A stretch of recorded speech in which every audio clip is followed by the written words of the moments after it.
7 3-hit games already this year. So leading the world in batting right now. And here's Strasburg.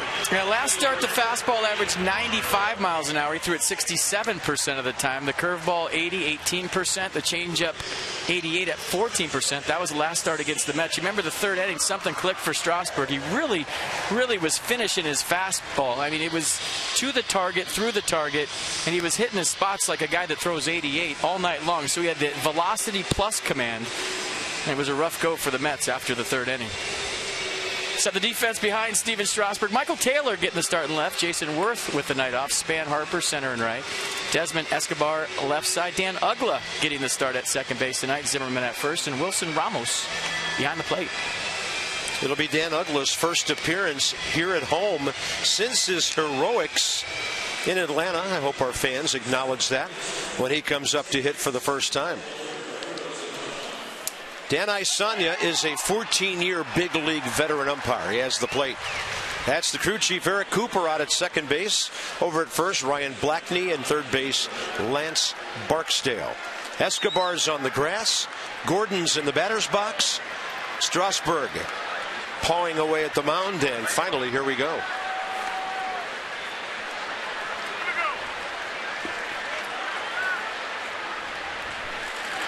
First pitch way up and away at 7:33, so a 28-minute rain delay. See how the Marlins approach Strasburg tonight. In the past, they've been very aggressive early in the count. They come out hacking. And Gordon late for that one.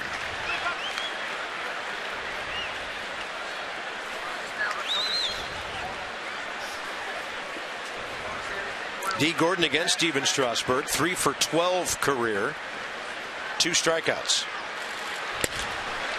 96 crackles upstairs.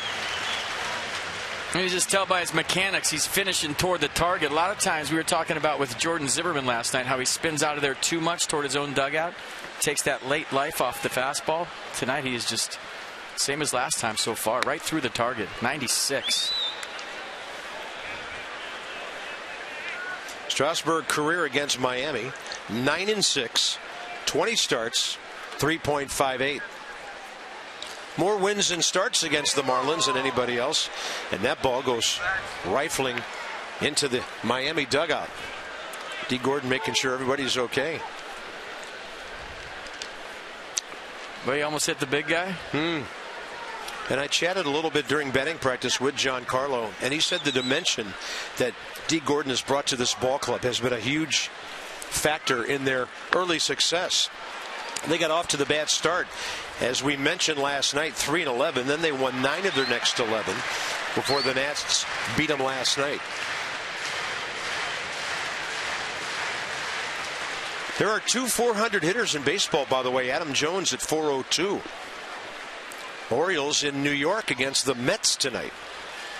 Strasburg breaking ball hit to the right side, and Dan Uggla takes care of D. Gordon for the first out.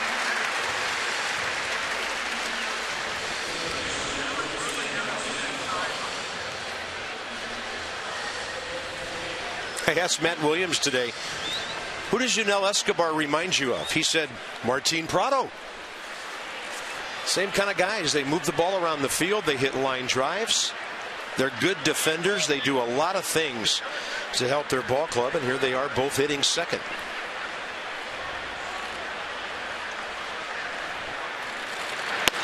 Well, they're both tough outs.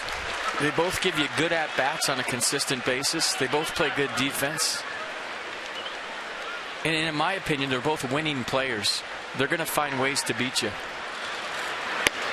Prado's always hit well against the Nats. 325 career average against Washington pitching in 18 games. Steps in at 281. He was 1 for 5. Base hit, run scored first inning last night. That one's on the front door for a strike, and Martin Prado can't believe it.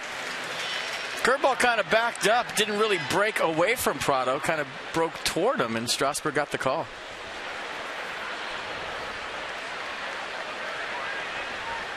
Outfield around to the right. And down and in with the changeup. 89, Strasburg's 31st K of the year. So Prado saw it all. Fastball, curveball, then the wipeout changeup at 89 miles an hour from Strasburg. Just gets on top of it, turns it over, and the bottom falls out for strike 3.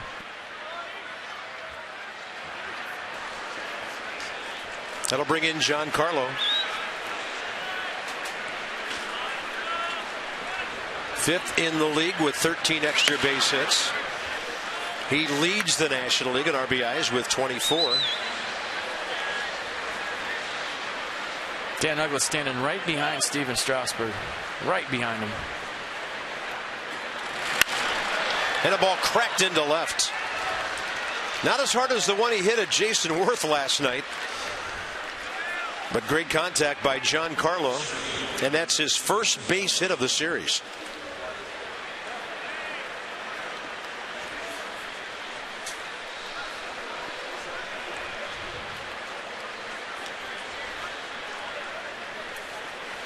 Next up, Marcell Ozuna.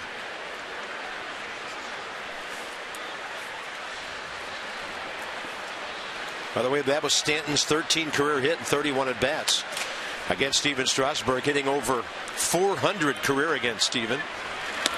Ozuna.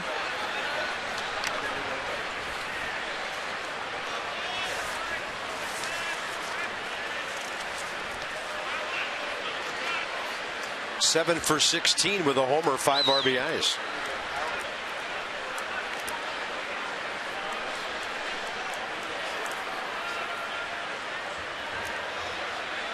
Strasburg is not allowed a stolen base this season. Remember, D. Gordon is the only person to have attempted a stolen base off him. They threw him out.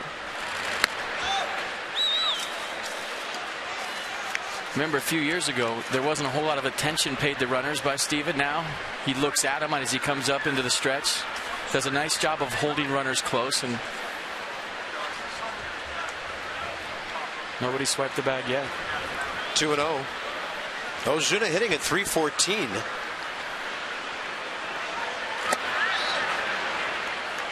And that's away, 3-0.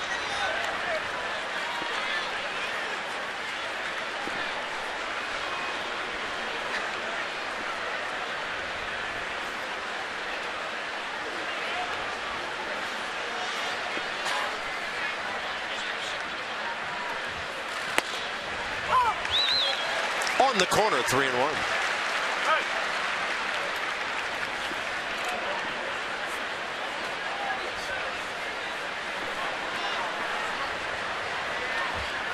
Wilson Ramos walking out from behind the hitter. Strasburg waiting. Desmond coming in. There's a little slippage a couple pitches ago. And Lee Kuntz is eyeballing him from the top step of the dugout. Watch the follow through right here. There's a little bit of slippage at the end. And a little grimace and a kind of a roll of the shoulder.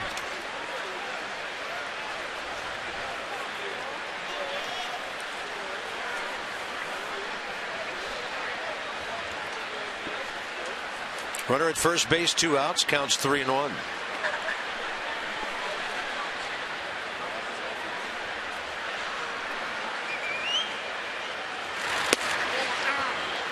That was down, said the home plate umpire, Dan Isanya. 2 on, 2 out. Yeah, last pitch, probably below the strike zone. I didn't think this was a strike. And that'll bring in Justin Bour, who's kind of building the early part of his career with success against his hometown team. He's 12 for 31 against the Nats, .387. So it was a perfect night for his parents. He homered and the Nats won.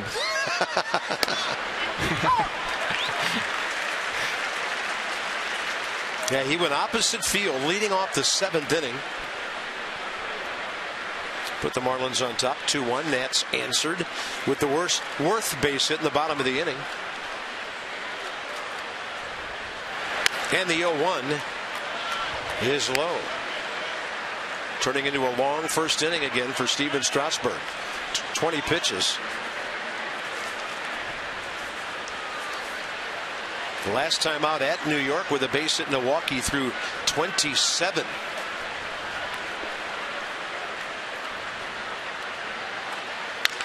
And Bohr will bounce it right side. Dan Uggla has it. Couple of ground ball outs around the strikeout. So the base hit and walk do not hurt. And here come the Nats against Matt Latos.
Looks like we'll be okay with the weather for a while. End of the inning, Steven Strasburg right down the steps and up the tunnel. We don't know how far, but Lee Kuntz eyeing him as he went by. Well, Lee Kuntz followed him down the tunnel. Then Wilson Ramos talking to Randy Knorr. They're trying to figure out. You see Ramos with some body language explaining what was going on out there.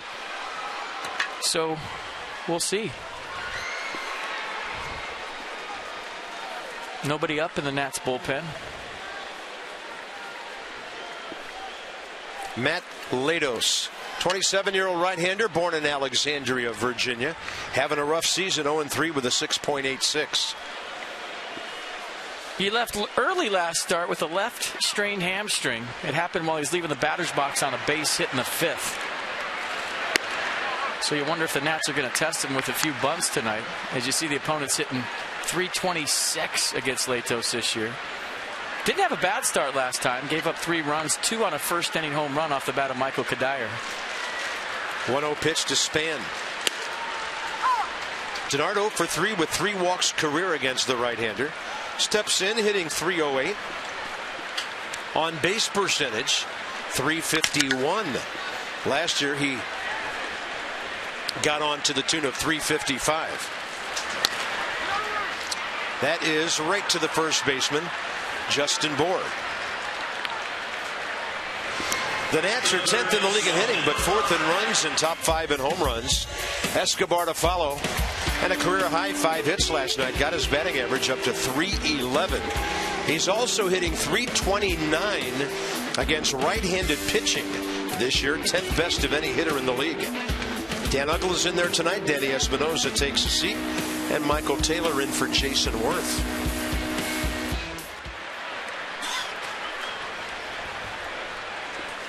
Escobar against Latos, 3 for 10.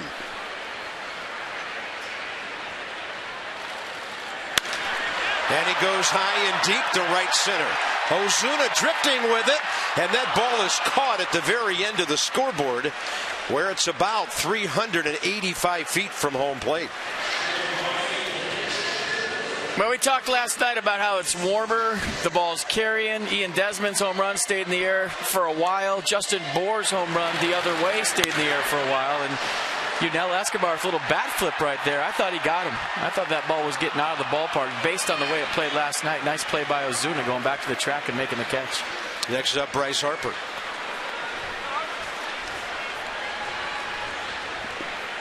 Steven Strasburg back up in the dugout from the clubhouse. And Bryce takes a fastball outside edge. Couple of walks last night for Harper. 26 on the year. He's been on base 20 games in a row.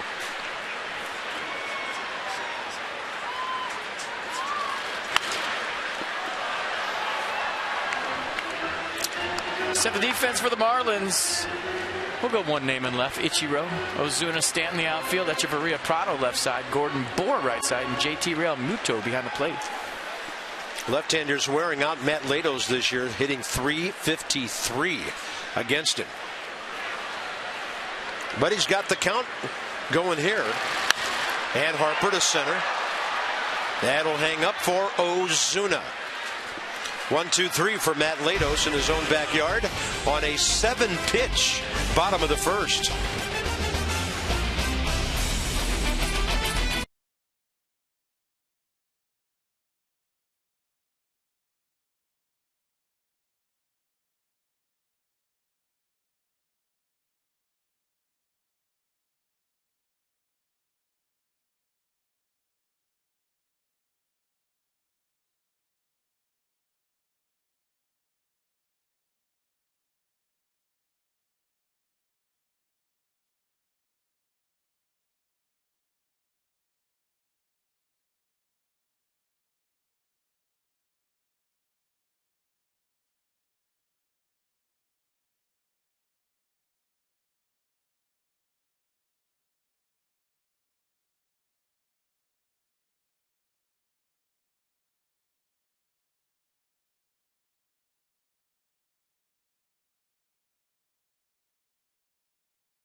Strasburg finished a pitch kind of awkwardly.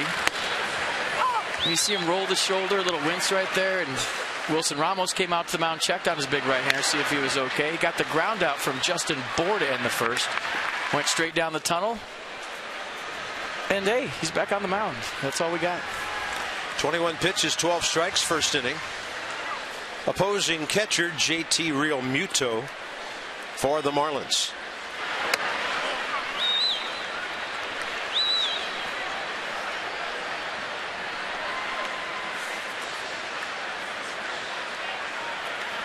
'24-year-old rookie catcher.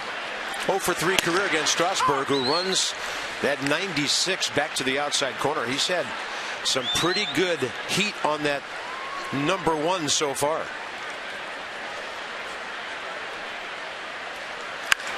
A ball hit hard into the corner. Escobar couldn't get to it. It gets into the deep corner and sends Michael A. Taylor all the way to the 336 mark. He hasn't played left field in this ballpark, and that just got beyond that short corner to add a bag for Real Muto. Well, he's thinking that ball's going to kick out for him, and it just scooted underneath the padding and went all the way to the wall, and it turned a double into a triple. Good effort by Escobar, but that ball was smoked, and this is where it gets weird. It looks like he's thinking it's going to kick out. It doesn't kick out, so then he's got to redirect his route, and that allowed Real Muto to get into third. Here's Suzuki. Pretty good bet to make contact here. Ichiro had a couple of hits last night, and career against the Nats, even though we haven't seen him in quite some time, hitting .405 against Washington pitching. Strasburg from the full windup with nobody out. And he bolts the outside corner with a heater 0-2.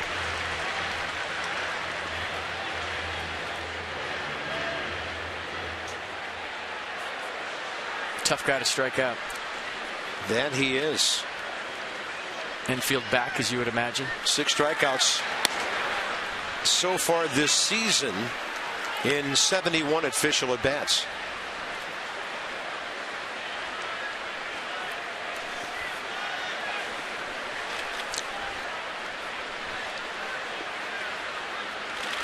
And a 1-2, he just guides it to left. Unbelievable. It seems like he can look out to the field and put the ball wherever he wants to. He drives in his 7th run of the year. There's only one other guy that I've ever seen do stuff like this. His name was Tony Gwynn. It was like he could stop the ball halfway to home, look where the defense was playing, and just hit it where they aimed. Nice job of staying on that curveball. I bet you if you asked Steven Strasburg, he had notions of bouncing that pitch. He left it up, and Ichiro stayed on it. So Ichiro has 21 hits and 72 at-bats, hitting close to 290 now. And he draws a throw. That Pete mentioned, the efficiency of Strasburg against opposing base runners. Hasn't given one up. Echeverria, the shortstop, one of the best number 8 hitters suddenly in all of baseball.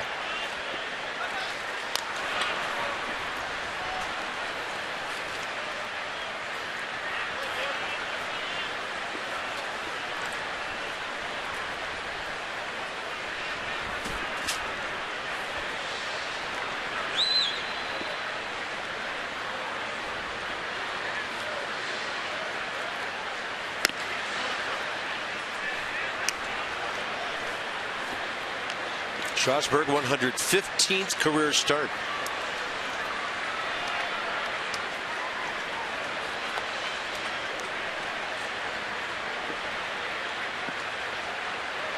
Target way in from Ramos. 2-0. Echeverria hitting .465 on the road.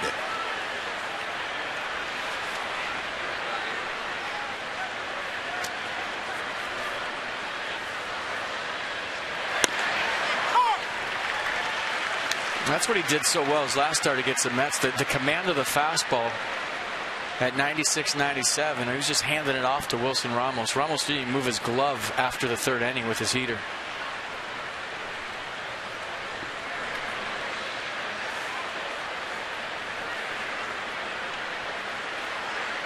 Two and one. Pretty big rip on 95. And the count's 2-2 with the pitcher on deck here. Nobody out, top of the 2nd. But did you see that hack? That's how you're supposed to swing 2-1. But you see hitters nowadays, they're so comfortable. They never get their feet moved by a fastball.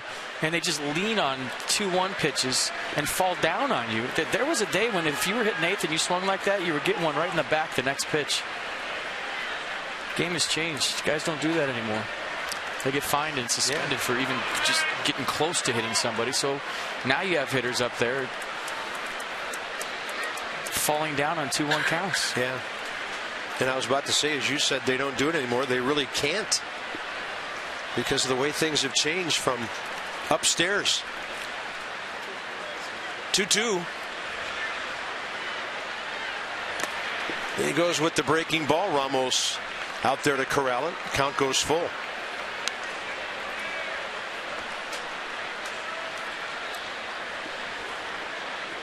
There's no fear of collisions at home anymore. There's no fear of guys knocking you on your back in the middle of an at-bat. And I'm sounding old.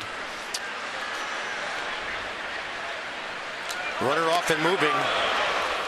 That hit the batter. 2 on, nobody out.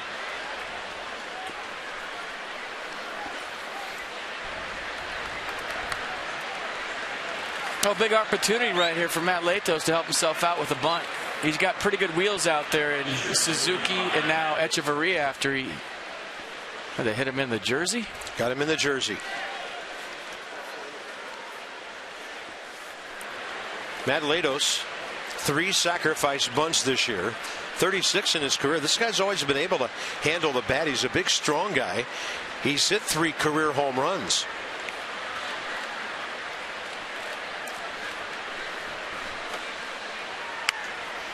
And he deadens it to Strasburg. Steven will use the glove and throw a horrible one that gets away, and now a runner scores.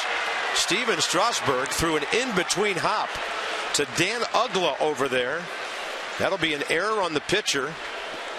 Probably a sacrifice for the hitter.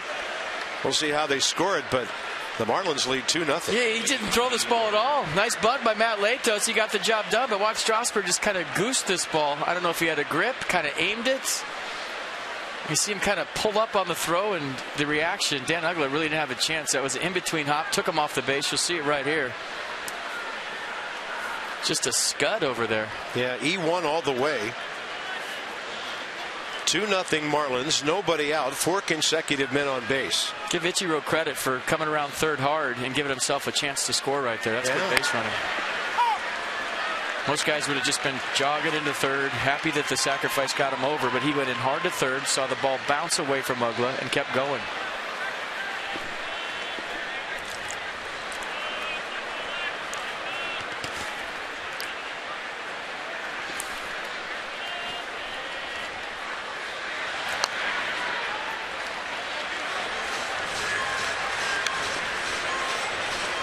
Well, D. Gordon, first time up, pulled the ground ball to Uggla. Kind of surprised he didn't try to bunt right here.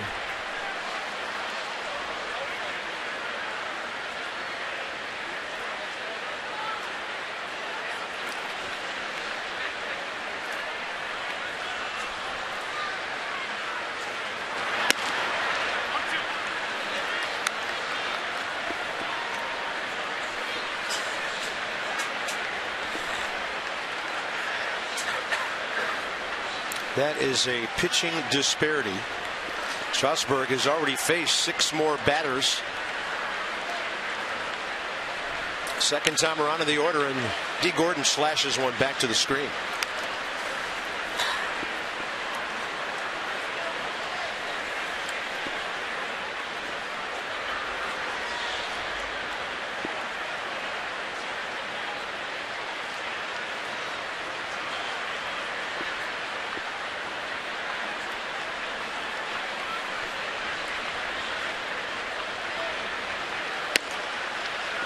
Ball 2. You know, as a pitcher, you play one every 5 days. And we see it with a lot of guys. They get out there, they throw it, and I just, right now, don't think he's comfortable with that shoulder thing and that cramp that he felt in the first inning. Here they come. You can just tell by how long he's taken between pitches, the tempo, that he's not right. I mean, he usually has a pretty good pace, but it's been slow here. You can tell he's kind of thinking about it. And in his defense, when you've had Tommy John surgery, anytime you feel something anywhere in your body, you're thinking the worst.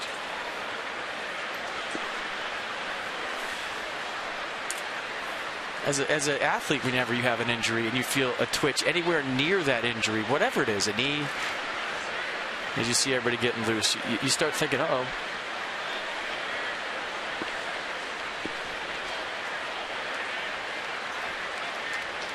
Well, Stephen did a lot of nodding in the affirmative there during the conversation.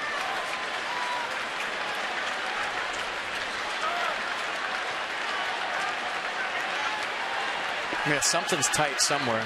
Yeah. And now that you've seen it twice, FP, a little surprising that he's still in the game. So 2-2 to Gordon. 2 on, nobody out, 2 runs in. And a ball out to center. That'll help. No advancement by the runners. Denard Span will fire it in anyway. And a big first out on D. Gordon, who's 0 for 2. Next up, Martin Prado. A lot of eyes on number 37. You see him kind of rotating his arm, trying to get it loose. And whatever he said to Lee Coots, Matt Williams, Steve McCaddy, and the whole crew down there, it was the right answer. And they wouldn't leave him in if they thought anything bad could happen. Prado struck out swinging first time. Strasburg buried a heater. Actually, he went with that changeup after setting it up with the heaters under the hands of Martin Prado. So we started 28 minutes late because of a little bit of rain. Starting time at 7:33. We're into the 8 o'clock hour now. And the Marlins on top 2-0 with a couple of runs here in the second.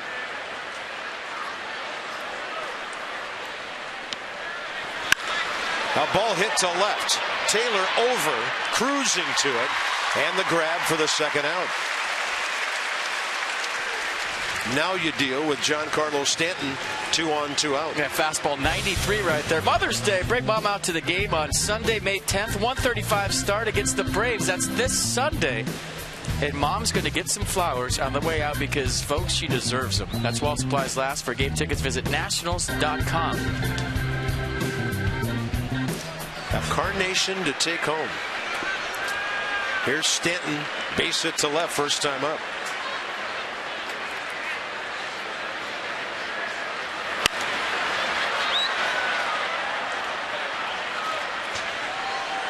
Do you think he could hit us a foul ball up here?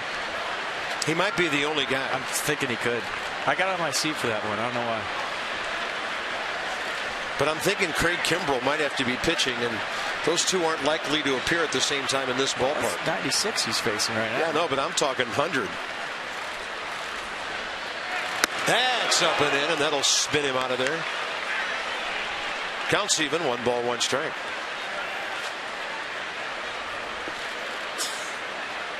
Giancarlo wears the face guard against right-handed pitchers.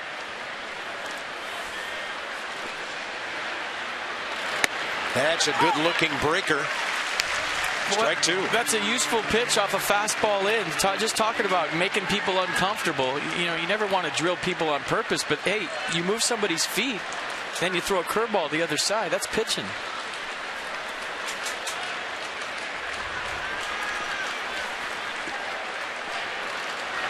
Fastball away, and Giancarlo thought it was close enough.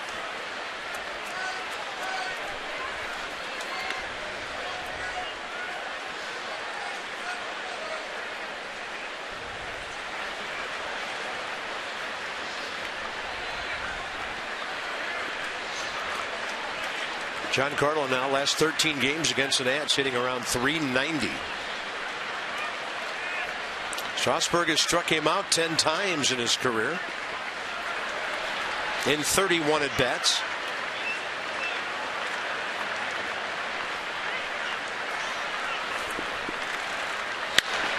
Jammed him. Great pitch. Ball up in the twilight, and Art Span sees it, and he's got it. So 1, 2, 3 after 4 men got on base. Strasburg, a good battle to close out the second.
Williams, Steve McCaddy.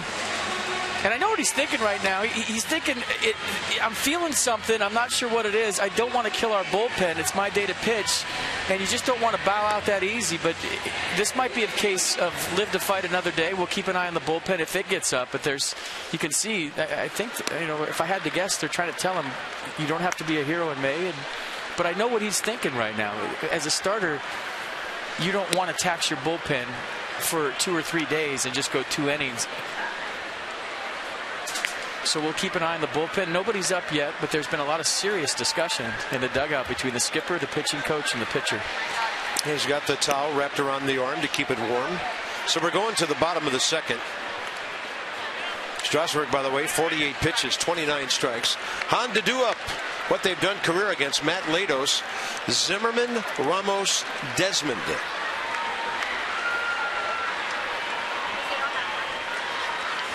So 4, 5, and 6 well represented against this right-hander. Ryan had a sac fly, a walk, a run scored last night.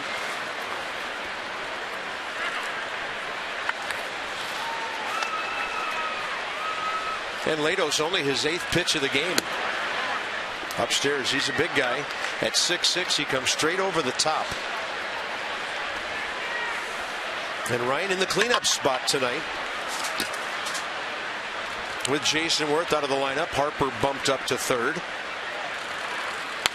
But we talked about it in the open. When you're down by 8 and you check that box, down by 2 doesn't seem like a big deal. But when you're consistently doing it, playing from behind, it starts to wear on you. It starts to grind on you mentally as a ball club when you're playing to catch up every single night. Even though you have the confidence to know you can do it, I mean, obviously you want to play from ahead.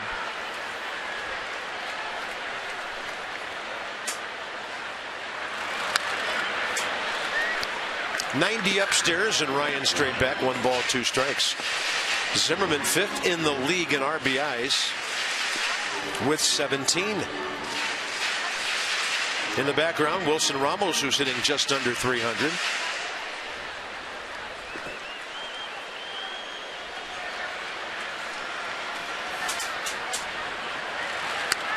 And the big curveball stays upstairs.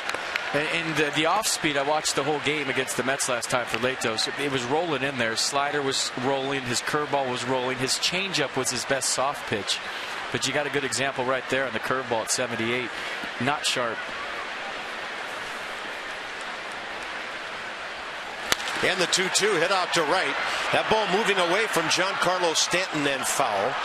Just catches the end of the seats and a nice play.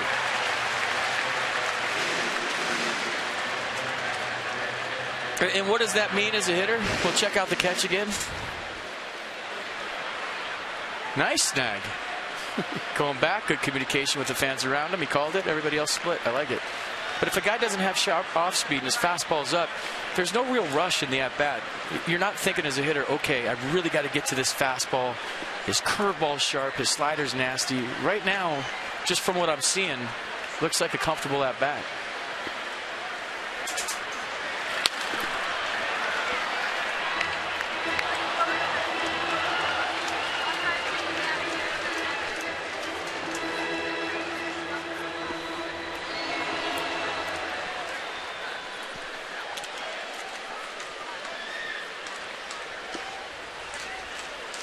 Two still the count. Good battle here by Ryan Zimmerman. Didn't bite on the slider. 3-2.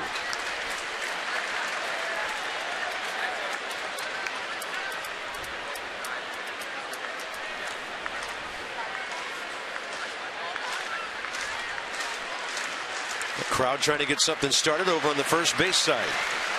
Clapping for a rally here. And now Ryan Zimmerman extending this AB.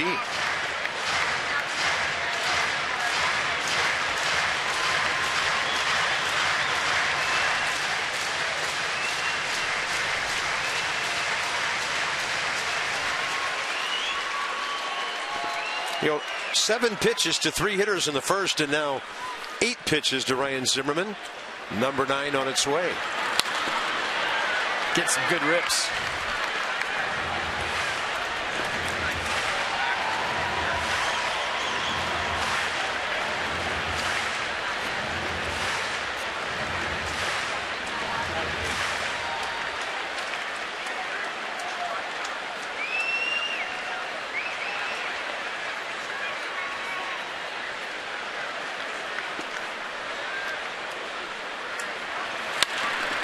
And this is out of play. Pitch count killer right now. Yeah, Latos looking for the shutdown inning after he got a 2-run lead. And Ryan Zimmerman having none of it. Well, I think the fact that his off-speed isn't where he wants it, that's why he's throwing so many 3-2 fastballs to Zimmerman, especially with the 2-run lead. I don't know if he'll think about a changeup right here. As you see Steven Strasburg in the background, arm wrapped up in a towel. That's normal.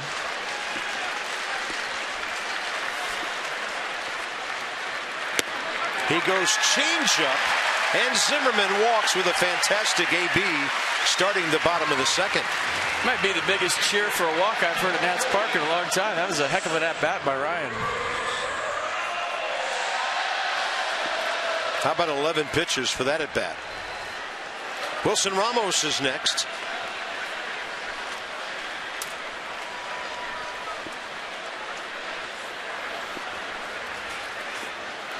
Another hit last night, his first time up. Later lined out hard to center.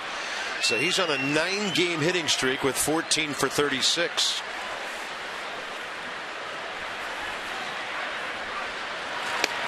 Hasn't had an extra base hit in a couple of weeks. But hitting right now almost 30 points above his average. Get on for that guy on deck because he's locked. Locked in. Yeah, and Desmond's had good numbers, as we showed you earlier, against Matt Latos. Ramos slaps one, right field corner. That is a fair ball. Stanton couldn't get it. Not touched by a fan. They're going to hold Zimmerman at third on a strong throw home. That ball hit up on the rail. But the first base umpire, Ryan Blackney, said, "No, play on." Second and third, nobody out. And there's the extra base hit the Nats have been waiting for from their catcher. Yeah, fastball down the way. Nice piece of hitting by Wilson Ramos. And this is where it gets strange, too. So a couple of balls in the corners so far. Look at the spin on that. The English, once it hits, and Stanton pointing to a fan, that it hit somebody. Look at this thing kick.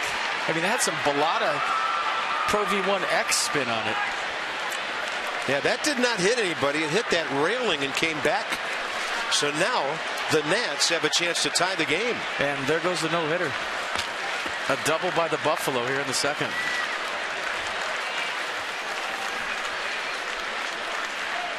Target in. Fastball down. His feet have slowed down so much since he got that base hit to break up the 0 for 29. You can just tell his lower half's relaxed and now the upper half's quick. He's seeing the ball better.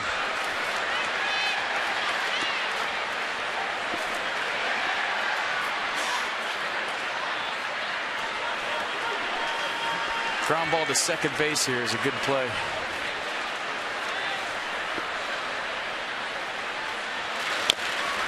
And the curveball chopped off the plate.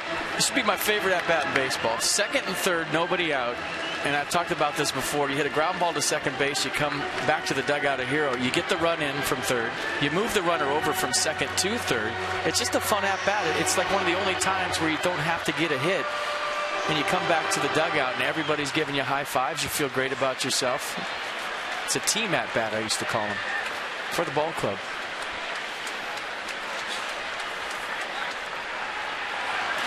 One. Desmond goes right field way, and another one into that busy section down there where everybody's making plays tonight. Defensive coordinator Mark Wiedemeyer has the fans played perfect down there. Kidding. In that little section. That should be the Rawlings facing second base wedge down Those there. are good seats. They're facing right back to home plate. You better bring your picker. Yeah. Matt Latos' pace is putting his infielders to sleep right now. Well, the Zimmerman at bat may be numbing them. That walk, the Ramos double, 1 and 2 to Desmond. Target in. Ian Desmond takes a fastball on the inside corner. 1 out. Pretty good pitch if you're trying to keep a guy from going to right field. Yeah, that's the struggle in that at bat. Desmond thought it was inside. Tough to move that ball to the right side. And now it's up to Dan Uggla.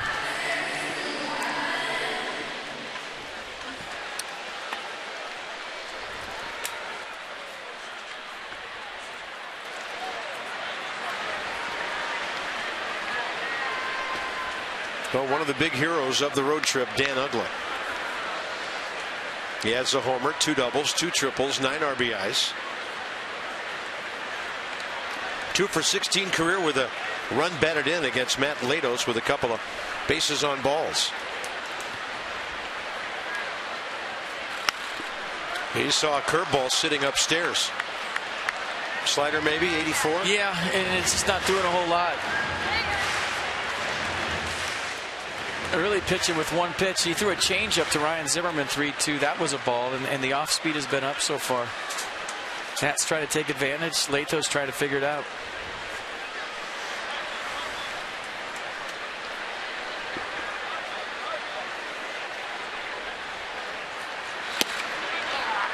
Just missing with a fastball. I think Matt Latos wanted that call. Counts even instead, 1-1. Well, 1 RBI for 700. I want to see it.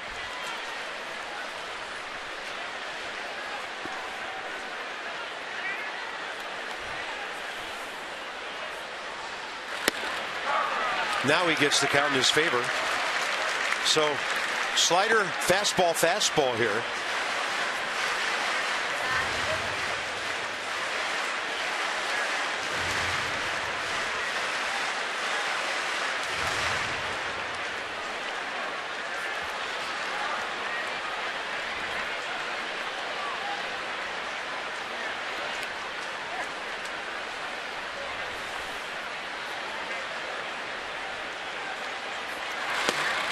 And he did not bite. It appeared ball 3.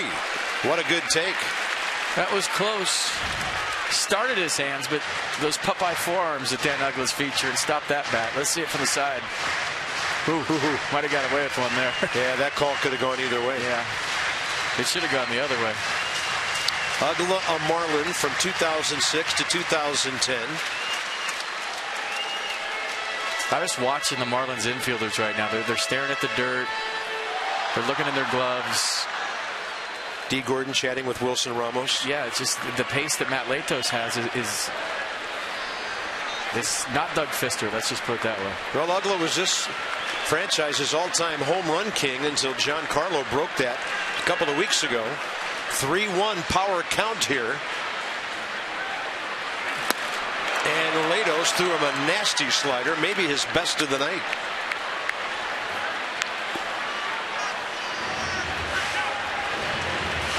Well, he's all in on the fastball as he should be, but you look at the slider right there. Really got on top of that one. Real Muto went out there and talked to him about it. Catcher on second base. Maybe they switched up the signs.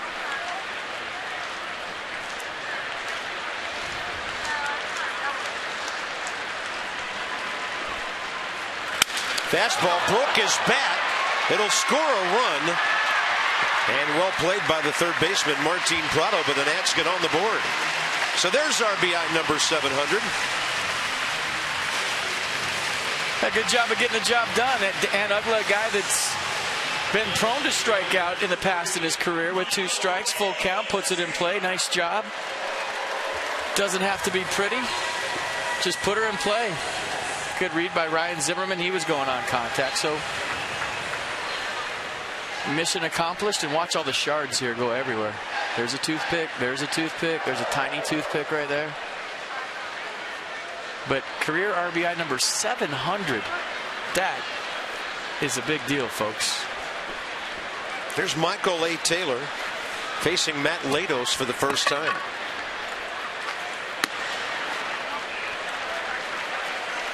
Number 8 hitter tonight. 16 hits, 16 games, hitting .271 with 9 batted in. Steven Strasburg on deck.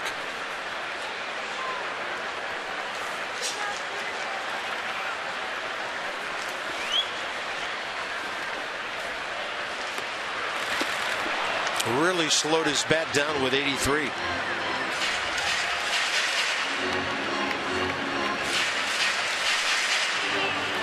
That's where it's so tough to hit 8th. You got a runner on third base, 2 outs, pitcher on deck. Are they going to pitch to me? I'm a young player.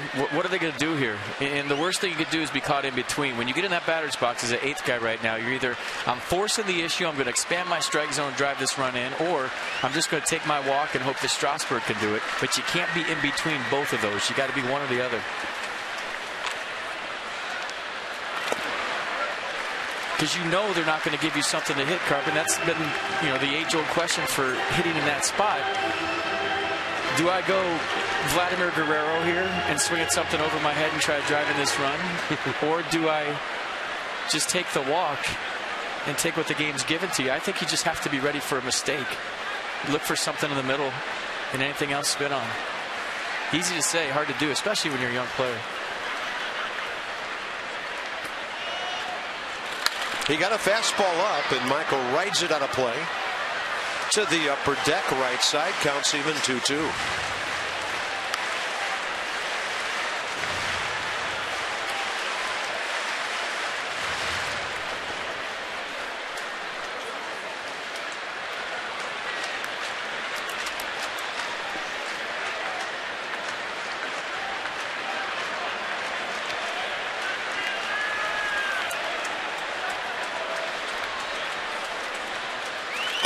That's in there. The Nats have 2 taken third strikes in the inning. The Zimmerman walk, the Ramos double set up the Uggla ground ball. The Nats on the board.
.7:05 starts. The Nats are going to celebrate U.S. Navy Day. That's delivered by UPS. The Navy jazz band, the Commodores, will perform in Center Field Plaza. The Navy silent drill team will take the field right before the game. Visit nationals.com to purchase your tickets right now.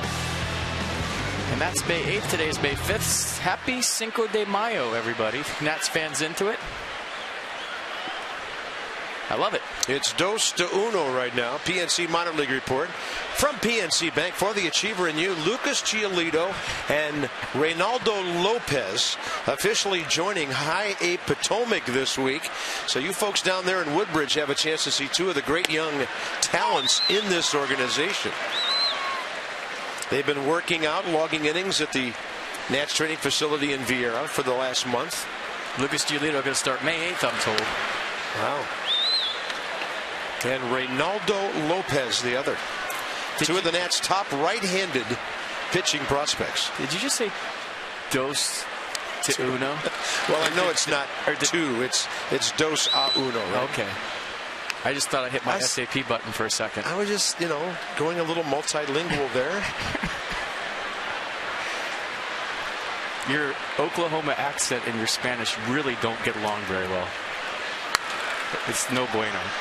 It's 2-1, y'all. Oh, my goodness. Where am I? You are in the 3rd inning, and we've been on the air forever. That's where you are. Ozuna leading off. He walked first time up. Fastball in there, 95. And Strasburg goes paint for the first time tonight.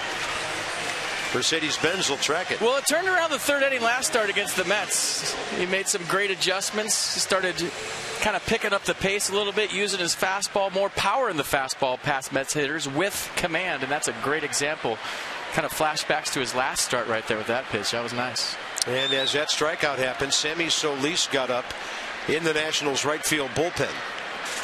Here's Justin Bour. Bounced out to Uggla first time up. Low and inside. Strasburg's due to lead off in the bottom of this inning.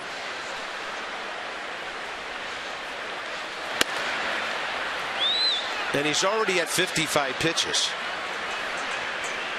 So if they would hit for him, maybe it's one of those nights when, because of what's happened in the first couple of frames, maybe they don't want him up 80, 90, 100 pitches here. Yeah, I think this is going to be it for him this inning. You got guys with helmets on in the dugout. You got the bullpen up.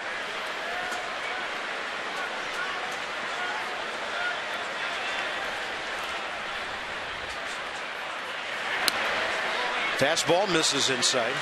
4-pitch walk. Second walk of the night. Stevens also hit a batter and given up 3 hits.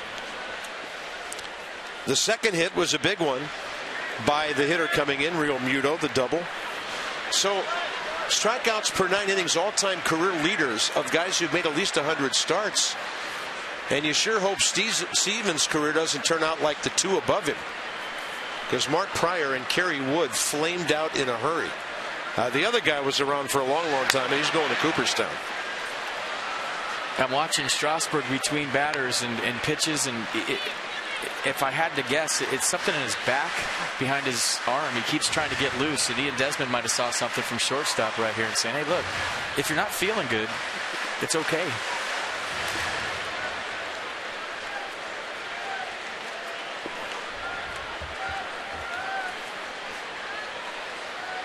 No balls, 1 strike.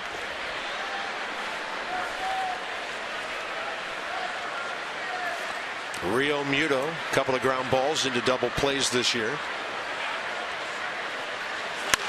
That's going to be a line drive to right. Bryce Harper got a great jump, had designs on throwing to first, and a wise decision not to. 2 down. I mean, he was moving right with the swing there, it seemed. Yeah, he's gotten great jumps in right. And like I said, it's only a matter of time before he wins a Gold Glove out there, especially with the cannon he has for a right arm. He's made the adjustment nice to right field. Well, here comes the human-guided missile, Ichiro Suzuki. That's his nickname? Well, watch him guide the ball. It's unbelievable. Pulled one last night, then one up the middle, then a base hit to the left side to give the Marlins their first run tonight. Then he rounded third on the bad Strasburg throw on the sacrifice bunt. Basically stole that run. It's just amazing the way he can move the ball around and get the sweet spot of the bat on it. 2,865 major league hits.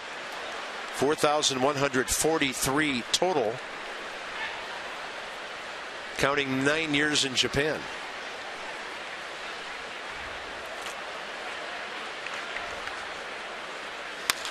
Up the middle, just enough to get through. He has 4 hits in this series. 2 on, 2 out.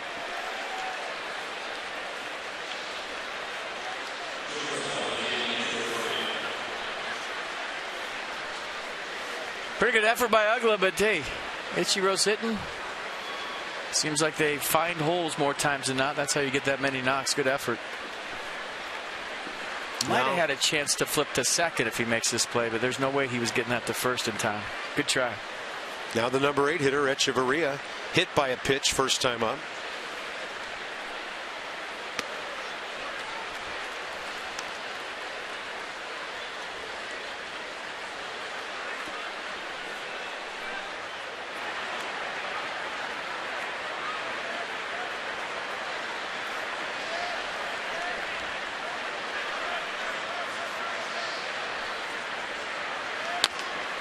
Fastball and a check swing.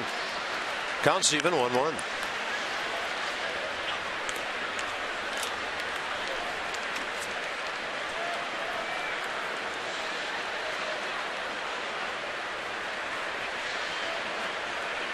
Adeiny Echeverria, 3 for 23 career against Steven Strasburg.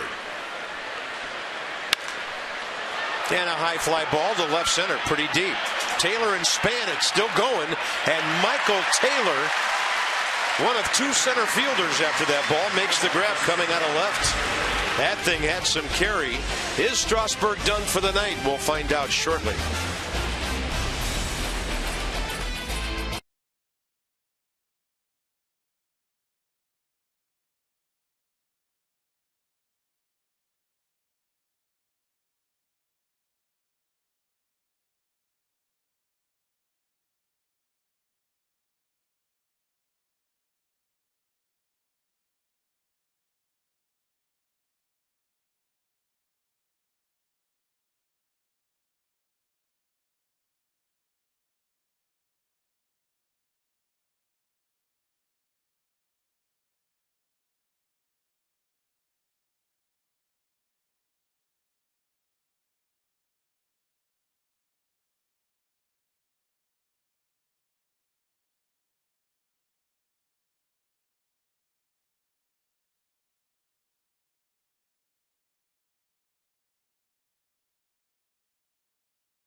And I think I saw him say, I want to try to get through this. So he's trying to talk his way into staying in the game. I think it was right there when he said, I want to try to get through this. And then Matt Williams came over and kind of taps him and says, that's it. And Doug Fister is going to try to get the tempo of this game going a little faster by leading off this inning. Trying to speed things up, eh? I don't have him on my extra list, but hey, here we go. He's 1 for 9. This is his first pinch hitting appearance and the first by any Nats pitcher this year. But and if you're wondering why, hey, it's the third inning. Matt Williams doesn't want to go deep into his bench. It's a one-run ball game. So if you're at home thinking, why in the world is Doug Fister hitting? Now you have your full complement of bench guys should this game go into extra innings. Or, you need them later. Fister, Scherzer, and Zimmerman, the three starting pitchers who have base hits this year. And Doug will rip one to right. Look at this. It gets by, not quite, Giancarlo Stanton. I'll tell you, he made a great play. He made a great play. To keep play. that to a single. That looked like a double. Fister can run the bases, and how about that knock? Doug Fister, baseball player, ladies and gentlemen. Golf clap for Max Scherzer. These guys are out hitting early today. They work hard at their hitting.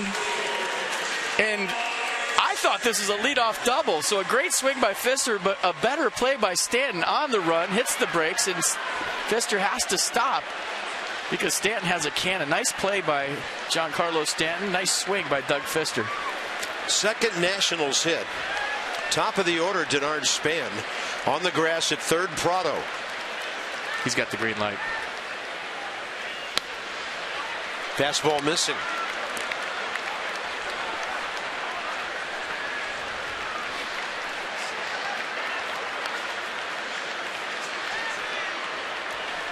I mean, he's just energy, whatever he does, whether it's on the mound in the batter's box. Ball 2. A lot like that guy that pitched the ninth inning last night. Tanner Roark, same way. Make sure you're loose.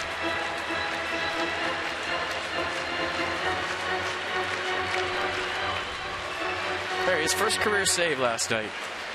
Chunking 95 out of the pen.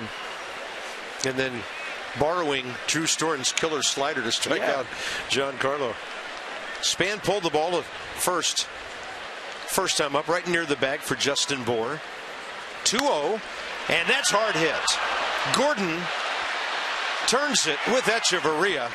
That's a good looking 4-6-3 for the Marlins. 2 down. Escobar coming in. Bases empty. Dan has more. Bob, you know Escobar called last night's 5-for-5 outing the best game of his career.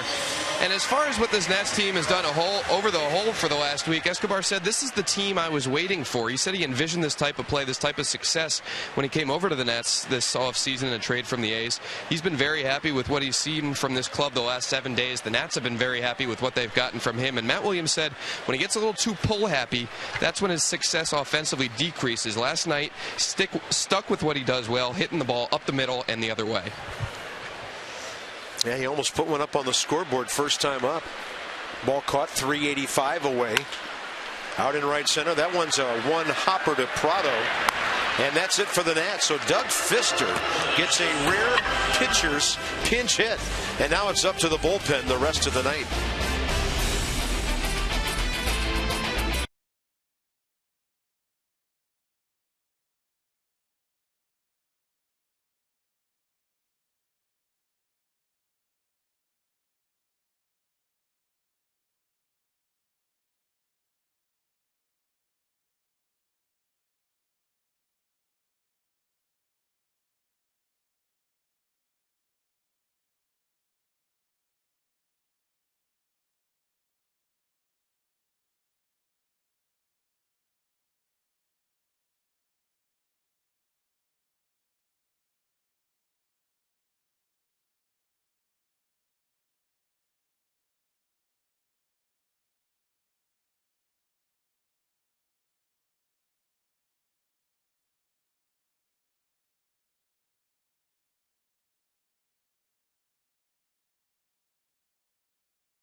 Of his career, Ichiro doing what Ichiro does, and Steven Strasburg, the story of this one, and we're going to make it our T-Mobile game changer because it is. He lasted 3 innings, kind of gutted it out that last inning, tried to talk his way into the game, and it just didn't work. Something was cramped. You see the wince. I don't know what it was. Something tight for Strasburg.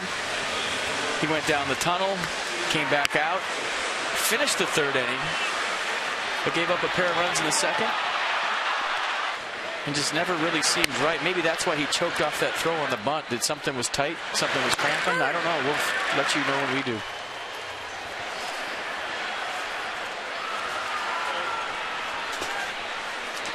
And meanwhile, Sammy Solis, who made his major league debut with 2 shutout innings in New York last Thursday, gave up a hit, had a strikeout, 22 pitches, 16 strikes, helping get the ball to Drew Storn in the 9th inning of an 8-2 win. He came out firing strikes, and we were so impressed with his poise.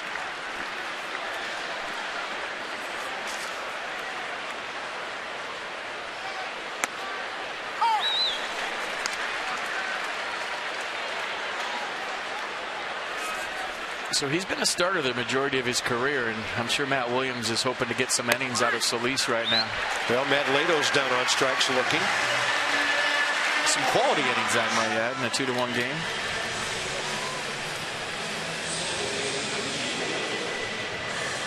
Time for a Toyota Case for Kids. Washington area Toyota dealers want to help children and their families by making a donation of $37 to the Children's Inn at NIH for every strikeout by a Nats pitcher this season.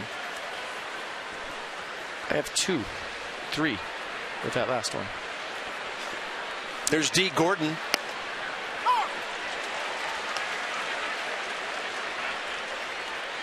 Bouncing ball to second. Line drive to center. Escobar shallow at 3rd. Then he showed a square run there. Pulled the bat back. 1 ball, 1 strike.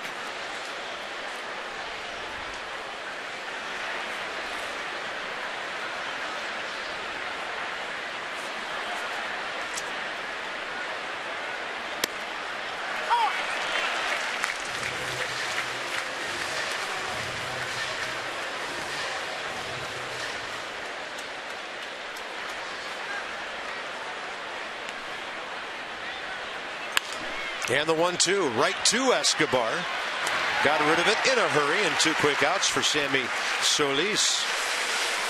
I think Lucas Giolito pitching May 8th. That's what I've been told. So go to the Fitz, folks, and check out one of the top prospects in all of baseball on the Fast Track. For all your ticket information, go to the website or the number on your screen. That'll bring in Martin Prado. Strikeout, fly ball to left. The one thing Steven Strasburg did during his 3 innings, he battled, and he kept that second inning from getting away from him after the hit batter and the error on the sacrifice, the would-be sacrifice bunt. Got Gordon, Prado, and Stanton to keep things 2-0. Teammates got him a run. And Sammy Solis keeps pumping strikes. He's got a good work rate, too. He's getting it and going. No fear. That's what you like to see from younger pitchers. That is perfect at the knees on the outer edge. He's a big kid, 6'5", 230 from Minneapolis originally. Second rounder in 2010, 26 years of age. Had Tommy John surgery 3 years ago.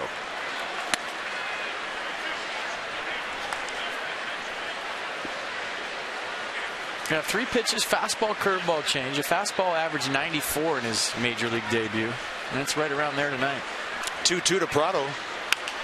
Pretty wicked curveball. Here comes Escobar. Backhand to Zimmerman. In between hop. And they could give Prado a hit there. Tough play on both ends. Well, that was trouble as soon as Escobar fielded that backhand going toward the Marlins dugout. Now as a third baseman, you're going away from the play, and it's going to be a difficult throw. Watch him come at this ball at an angle and go across the line. Now you got a real rough throw with a decent runner. Ryan Zimmerman tried to pick it, but in between hop, that was a rough one. All the way around, that's got to be a hit. Stanton now with 2 outs.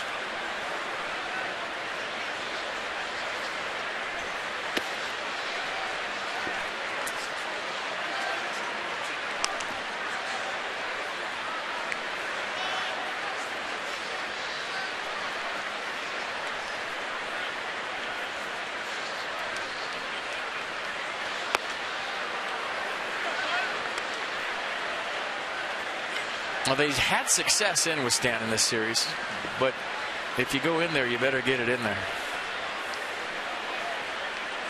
That's the danger of pitching into this guy. They're going in right now.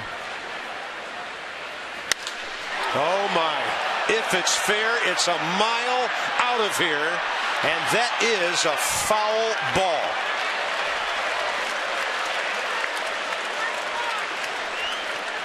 If you go in there, you better get it in there. He did. Let's see the location of the pitch. Well, let's check out the home run. I can't tell from that angle. This is from behind the pole, and that'll tell you. Great shot, guys. Nicely done. Look where they're looking for that ball, up by the concourse. 2 balls, 1 strike. Going in there again. Ramos way in there. And this one high in the air for Bryce Harper and right. It's coming down. There it is. So Sammy Solis, 3 big league scoreless innings under his belt, and a Mazda do-up for the bottom of the 4th inning. Bryce Harper, fly ball to center first time. Couple of walks last night. Harper in a 1-run game straight ahead.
Bill, the only one out of the gate, and he doesn't know what's going on. He's looking for food, probably. I don't know. He's lost a few LBs. How about Abe? And then the other 4 guys appearing out of the right field corner. Abe's having a great year. I mean, he's been ready since spring training. That's his 5th win. He leads all the presidents. In my opinion, the other 4 should be disqualified. I mean, that's like a marathon guy joining the race on the last lap inside the stadium. Yeah, that's William Howard Taft. Not very presidential. No. If only campaigns were that short. In there for a strike. Bottom of the 4th. Harper, Zimmerman, Ramos.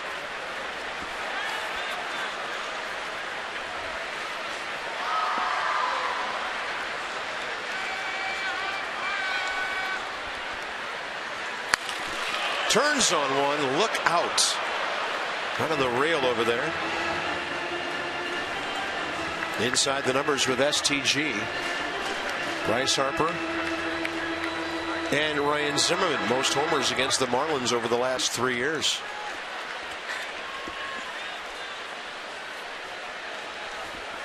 Bryce has 5 on the year. Pretty good off speed there by Matt Latos to strike him out. And Bryce Harper's now 2 for 10 career against the right-hander. It's his 3rd strikeout. When the Nats win, everyone wins all season long. When the Nats win and score 7 or more runs, you get 50% off regular menu prices on online orders at papajohns.com by entering promo code NATS50. Better ingredients, better pizza. Papa John's, official pizza of your Washington Nationals. They should do something with the Caps, like if the Caps score 7 goals. Why score 7 when you can win with 1? Yeah, I know. It's been 1-0 has been the theme between D.C. and New York this week, whether it's baseball or hockey. And D.C. has been crushing them. Fortunately for the Caps, Matt Harvey doesn't play for the Rangers. Then generous call. 1-1. Ryan looked back in a bit of surprise. 11 pitch at bat, walked his first time up. Then scored the run on the ugly ground ball after Wilson Ramos doubled down the right field line. 91 fading to the inside edge.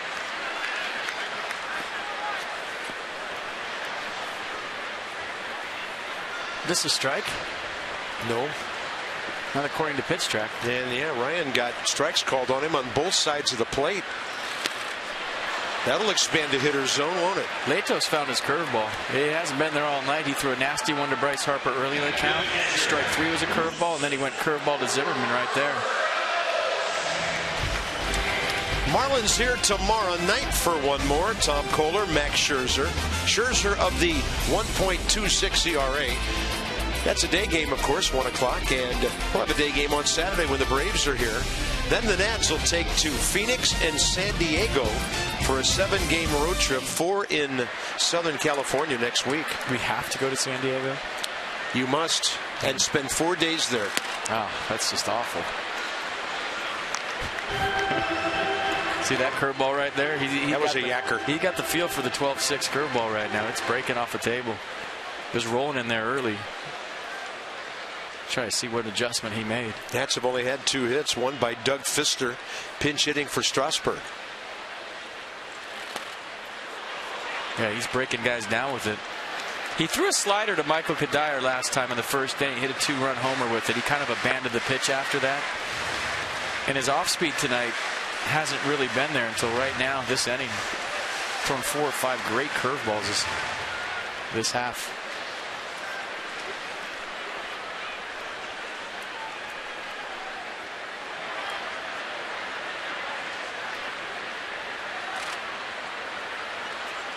Goes with another one. Ramos tops it out to the shortstop edge of Berea. Time to take an extra hop or 2. The Nats go 1-2-3. So into the 5th inning, it's a 2-1 Marlins lead.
Sammy Solis a bunch of years ago before he was up here in the big leagues. Steven Strasburg pitched against Solis when Strasburg was at San Diego State and Solis was at University of San Diego. And Bryce Harper played on the same Arizona Fall League team as Sammy Solis in 2011. Both Harper and Strasburg called Solis' stuff electric. And Harper said that he knew that if Solis could stay healthy, he'd be a dominant guy in the big leagues. And here Solis is. He's battled injury issues the last handful of years, and asked him after his first major league appearance if he had any doubts whether he would get here. He said there are always doubts, especially with me, with all the injuries. 5 years of ups and downs, but I stayed on top of it, and with the help of our training staff, I've gotten here. They stuck behind me the whole way. Yeah, here he goes for another inning, facing Marcell Ozuna. That's Dan with our Coons.com sideline report. When you're talking cars, you're talking Coons. And this ball down into that busy right field corner. Yeah. Which is about to be dubbed by our marketing department Foul Ball Haven down there. Everyone has one. Look at they have Look at two. the gloves. They have two. Did you see that? Both kids had a foul ball. And that ball cracked out to right center. Span reading it. Another, as FP calls it, clean route. First out, top 5. They showed that play with Denard last night on StatCast today on the MLB Network. He was running 21.1 miles an hour for that ball he caught in left center field last night. 21 miles an hour. Wow. And you have a huge black beetle on your shirt right now. Do I really? Yeah. They are attacking us up here. That just looked so scary. You know what? I think that was Ringo Starr, actually. It was that big. And a ball off to the left side. Yeah, our buddies next door, Tommy Hutton, Rich Waltz, the Marlins TV guys, and even their Hall of Fame radio guy, Dave Van Horn, said the Beatles were on the attack. They were to the right of us last night. It's like Sammy Solis with a fastball right in there. At the knees, no balls, 2 strikes. Justin Bour has bounced out to second. He has walked. And he hits one fair. Ryan Zimmerman behind the bag. Solis waiting for the throw. And a 3-1 that works really well. 2 down. Nice play. I was talking to Ryan the day before the game about where he stands at first base. He said he's still trying to figure out how far he can go to his right. Nice play going to his left right there. But it's based on his depth. So if he's playing deep, he knows that he can go maybe 1 or 2 steps to his right, that Espinosa will have him behind his back. But like any guy moving to first base, that's the hardest thing for him when he's going to his right to know how far to go. There's another foul ball down there. That's like 18. Marlins are hacking here in the 5th inning. Those guys are getting every foul ball the whole game. Catcher JT Realmuto triple down the left field line, 2nd inning. Hard line drive out to right field, 3rd inning. And now Sammy Solis has him 0-2. This guy's not scared. Fearless. Filling up the strike zone. Well, he was attacking hitters in New York, and we loved it. Yeah, guy comes out for his big league debut, and he gets 6 outs out of 7 batters.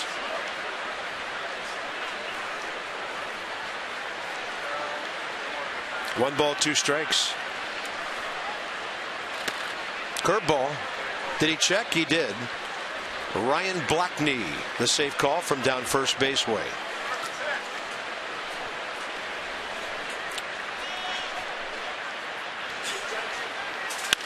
Jammed. Left field. Here comes Michael Taylor. Sammy Solis, so impressive. Desmond, maybe he'll slug to lead off.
the 2018 All-Star Game, in case you don't know. For every Nationals walk, Care First Blue Cross Blue Shield contributes $50 to support Girls on the Run DC. The Nats have drawn 90 walks for a total of $4,500. Care First Blue Cross Blue Shield encourages each of us to take that first step towards a healthier and more active lifestyle. And let's see if that beetle that was on your shoulder is a rally beetle. All right. I flicked him into the 300 section, by the way. He's right down there with the Nats woo section. Right, reminds me of that song, All You Need Is Runs. Desmond called out on strikes first time on a fastball inner edge. He's on the attack this time, and it's off the end of the bat, out of play. Ian, a good night last night in the number 7 spot. 2-run homer in the 8th inning got the Nats back even. And against Matt Lato's career, he's 5 out of 18.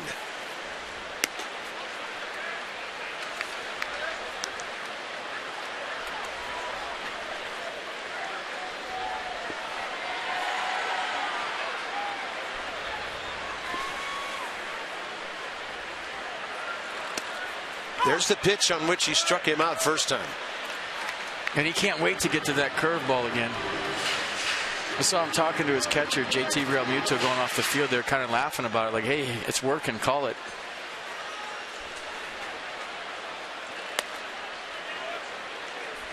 Well, he shows him another fastball. Counts even 2-2.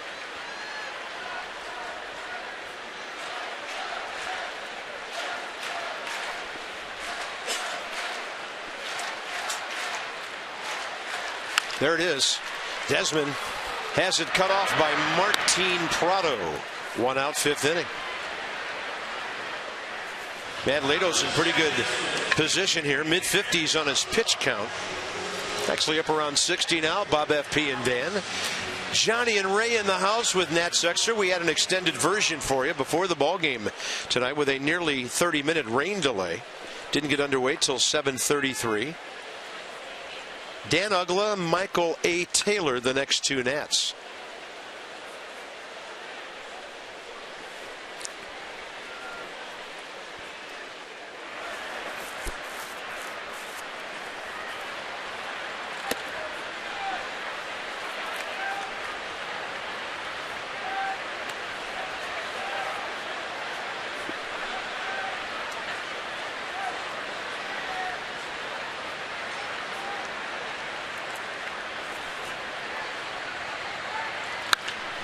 And a pitch up high, right cute off the end of the bat, it appeared.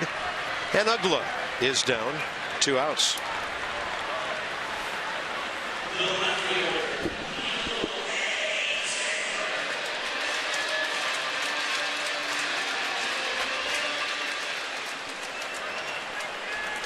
Taylor struck out looking first time.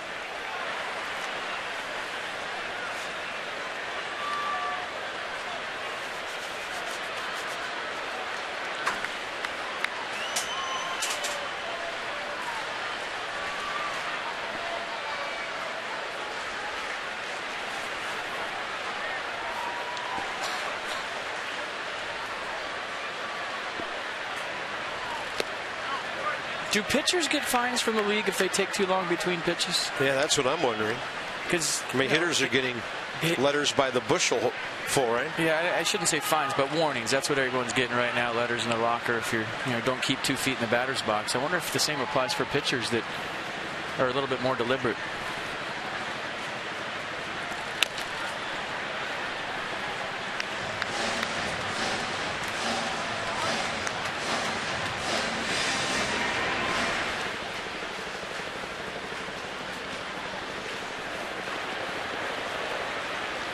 Doug Fister will never get one of those letters in his locker. In anything he does in life. By the way, other than him, the Nats have 1 hit. And a pitch low, fastball, 2-1. Sammy Solis is on deck. He's already pitched 2 shutout innings on 28 pitches. And he's about to have another first in his career if this inning continues. Ball 3. Well, if you pitch around Michael Taylor. Yeah, they could pinch hit now. It's 5th inning.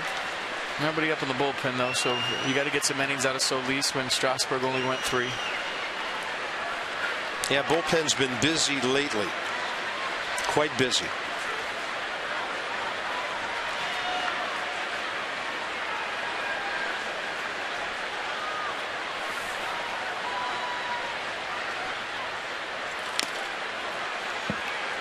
And on the foul tip, the count goes full here, bottom of the 5th.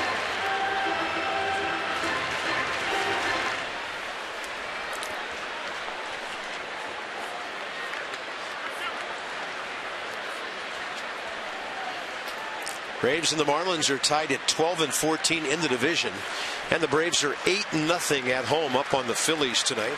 The Mets are up 3-0 at home over Baltimore. Well, that bounced way out in front of home plate. Michael Taylor draws a 2-out walk, and here comes Sammy Solis with his first big league at bat. Just having trouble repeating his mechanics and his release point. Had the curveball last inning. It was nasty, as good as I've seen him at Lato's curveball. The ones he threw to Bryce Harper and Ryan Zimmerman. The one to Ian Desmond, he just hung up there. And then this one, he throws about 57 feet. You see, he just kind of chokes that one off. That's not even close. Good take by Taylor. I think you gave him too much credit with 57 feet. Could I even change that? All right. Here's a good time for your first big league hit, right? Yeah, how about this? I'm in. Left-handed pitcher, right-handed batter.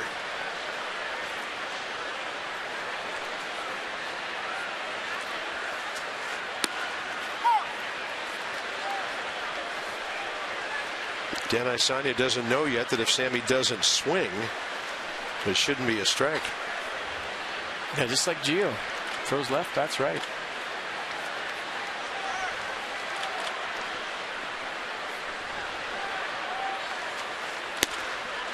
Counts even, 1-1.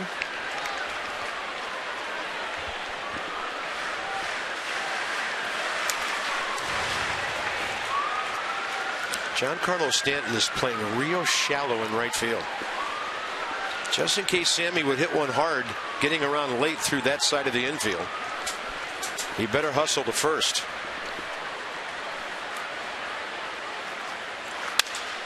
He does guide it to the right side of the infield, but D. Gordon is there. And the Nats are gone in the bottom of the 5th inning. They've stranded just 2 runners, just haven't had that many at all tonight.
Time for a Mercedes-Benz game summary. That's brought to you by Mercedes-Benz of Arlington and Mercedes-Benz of Alexandria. 2-1 as we go to the top of the 6th inning. Sammy Solis doing a nice job in relief of Steven Strasburg. You look at the bottom, lasted 3 innings.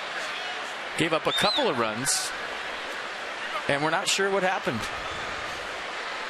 28-minute rain delay before the first pitch tonight. Ichiro Suzuki is 2 for 2. Now Sammy Solis, the rookie, tries to get him out. Lefty-lefty matchup here. That's a strike, and it's 1-1. Ichiro is 4 for 6. All singles in this series and 2 RBIs. Breaking ball drops in with Suzuki backing out of the box. Just pitching ahead in the count consistently. Pounding the strike zone. What's not to like about this guy?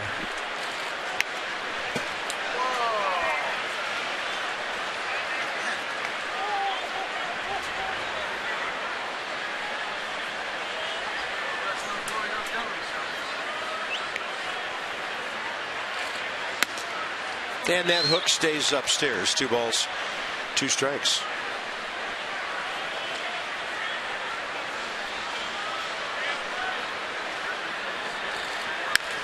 And a fastball hit to the left side. Deep short. Desmond fires. Got him at first. Brilliant play by Ian Desmond, ranging behind the third baseman Escobar, who is trying to cut it off. Mike Redmond takes a step out of their dugout, and now with 1 foot on the top step, looking back in and going back down the stairs. Now going away from the plate, tremendous arm strength by Ian Desmond. And was Suzuki out at first? Yes, back of the glove, foot not down. That won't be challenged. And Ryan Zimmerman's getting the hang of that whole cheating thing at first base to sell the call. Eric Karros was the best I ever saw it. I swore that Eric Karros for the Dodgers back in the day never had his foot on first when the ball got there. But Ryan Zimmerman reminded me of Eric Karros lately, the way he's coming off the bag to sell the call, going to get the baseball. But a nice play by Ian Desmond. Tremendous arm strength to make that throw. Inside out swing, and that ball well hit to right. Harper over there catches the fair ball. 2 down. There was about 15 people in that section right there that said, hey, Bryce, we've made that same play tonight with all the foul balls. And they didn't have to run. Marlins box, 2 hits in the second. Real Muto triple. Suzuki RBI hit. Echeverria hit by a batter. And then Steven Strasburg kind of goosing a throw to first on a bunt. That's how they got their 2 runs. But they've been shut down since by Strasburg the rest of the second inning and then the third. And now Solis trying to get his 9th out. It's not this easy, folks, at the big league level. It is when you're not scared and you're fearless. You're a young kid. You're throwing strikes. Your stuff plays. All that. I mean, he's got so much going on right now. But as soon as you get some big guys out, you start to get confident, and you're seeing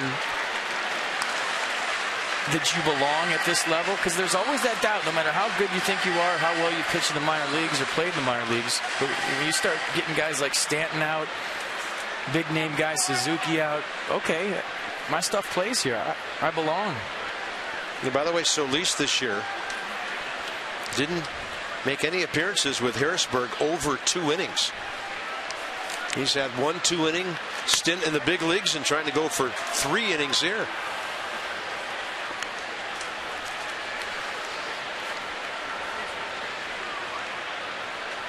And Latos might be around for a while. He's only thrown 67 pitches in 5 innings.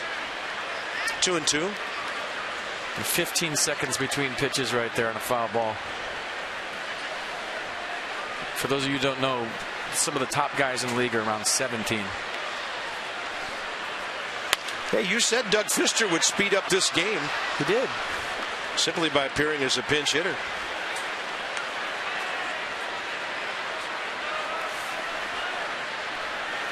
You usually don't see rookies working this quick. What a fast pace tells me is a guy's sure of his stuff. Yeah. He's confident. There's nothing to think about. You're not grinding out there. The wheels aren't turning. Give me the ball, let's go. Give me the ball, let's go. My stuff is good. 2-2, and Latos pops it up out behind second. Dan Uggla. 1-2-3 inning, 9 outs for Solis. And here comes Denard Span to lead off bottom 6.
of the Washington Nationals and may not be reproduced or retransmitted in any form.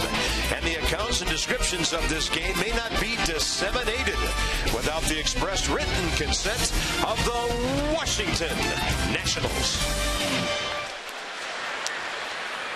That guy was painting just like Sammy Solis has been painting tonight with the fastball. 2-1 as we go to the bottom of the 6th inning. Be sure to text Masson's word of the day, rundown, to 29292 for a chance to win a meet and greet with Denard Span. That guy right there. That's rundown to 29292. Beautiful view in from where Johnny and Ray work. Nats Extra before and after every Masson telecast. In fact, they're part of our Masson telecast every night, bookending our play-by-play and analysis portion. And here's the Nats box score. Doug Fister, a pinch single, the 4th ever Nats pitcher, by the way, to do that. And the only other hit, the Wilson Ramos opposite field double that set up the run. Beltran Perez in 06, Levon in 06, Luis Ayala in 05, the only other Nationals pitchers to ever have pinch hits. Denard Span 0 for 2, grounder to first, and a hot shot to second that D. Gordon turned into a 4-6-3 double play after that Fister base hit, 3rd inning.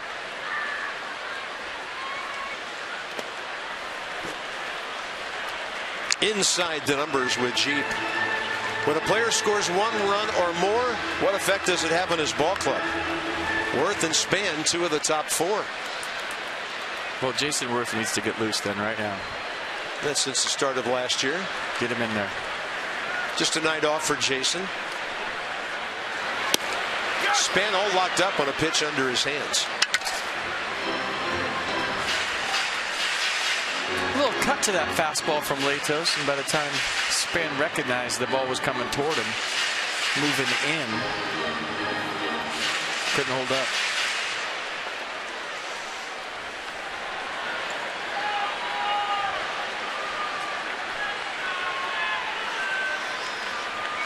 The Nats went through the order for the 2nd time without a hit.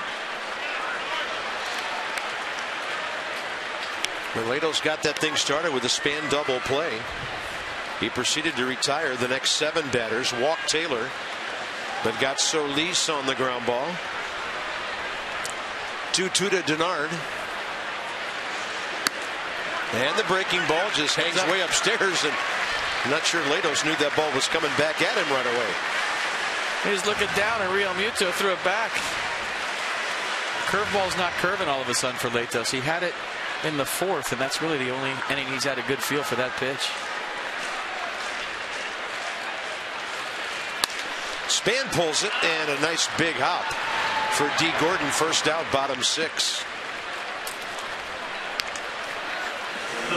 MLB.TV Premium, the #1 live streaming sports service, celebrating 13 years. Watch every out-of-market game live or on demand in true HD on over 400 mobile and connected devices. Visit MLB.TV for details. Matt Latos came in with a 6.86 ERA, and he's given up 1 hit to his position player tonight. Here's Escobar.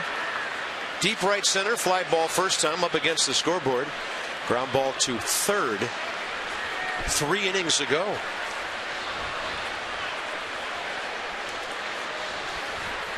Target way in. Escobar showed bunt, pulled it back. You know, I showed bunt right there. He swung at the first pitch twice tonight. And sometimes you get into that mode as a hitter, and you almost have to square around and force yourself not to swing again.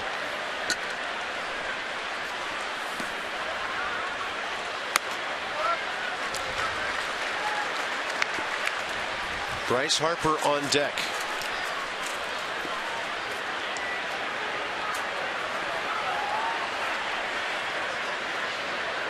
Latos coming into this game had a ton of trouble with left-handed batters, but he has Span and Harper 0 for 5 tonight. Fastball up and a good take. That was up around the hitter's eyes where he could see it. And now Escobar has a 3-0 count.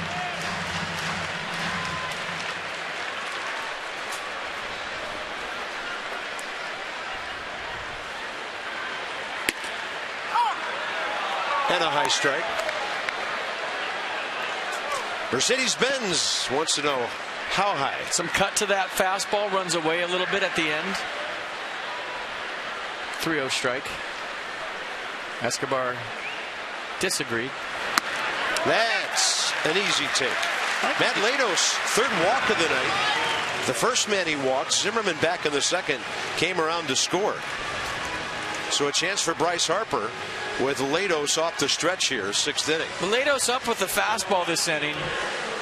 Few to Denard's span, 4 there, maybe 5 to Yunel Escobar. And if you're Mike Redmond, that's a sign that your pitcher's getting tired. Ball's starting to get up.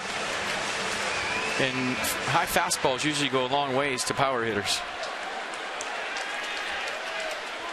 Watch Escobar right here after he takes off his stuff. The energy, everything. I love it. He's thinking about a walk for a double. Rounding the bag on a walk. I love it. The guy's ready. Harper, every single pitch. Fly ball to center, swinging strikeout. Latos worked him over with off-speed stuff last time, and that was probably his slowest pitch of the night, 74.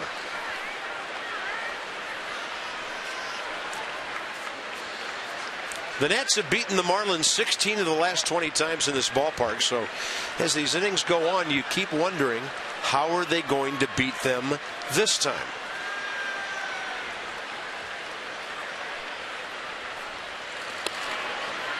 Good eye by Bryce Harper, 2-0. That's the kind of pitch and take that have been making his at-bats throughout the first 28 games of this season. Well, that's where you're thinking, I'm going to do some damage if you're Bryce Harper. He throws anything fast and with some plate, belt high, I'm going to do some damage. Latos having a hard time getting over the top of it now, 3-0. He's tired. He's only got 81 pitches, but he's tired. Nobody throwing yet in the Marlins bullpen. You remember he had an injury in spring training, so he's been kind of playing catch up all season.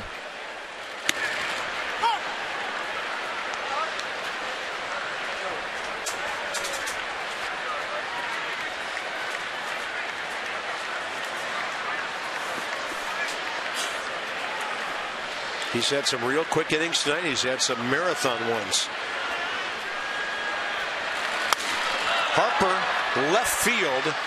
Nobody will be able to reach it, and it falls harmlessly on the track. Well, it's about time those people got one over there. They're all sitting there thinking, we should have sat in right field tonight. What happened in August, they'll be in the shade.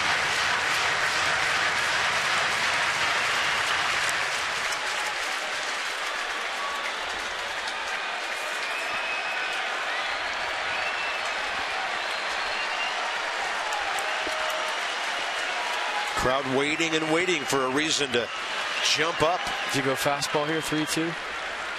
He does. Right in there. Matt Latos has 5 strikeouts tonight. The Nats have taken 3 of them. Must have been looking for the curveball or the changeup right here. Bryce Harper got a 3-2 fastball, and he hasn't seen many 3-2 fastballs, and let that one go by. Here's Ryan Zimmerman trying to save the inning with Escobar still at first, 2 outs.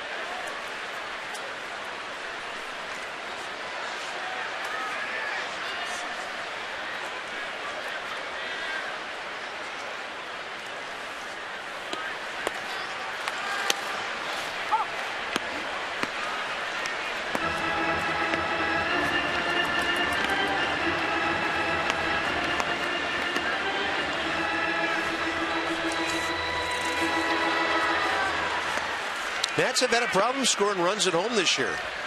11th in the league, 3.55 runs a game. On the road, and part of this is skewed because of what happened in Atlanta, but still 4.50 runs on the road. That's 4th in the league. Base stealers are 4 out of 6 against Latos this year.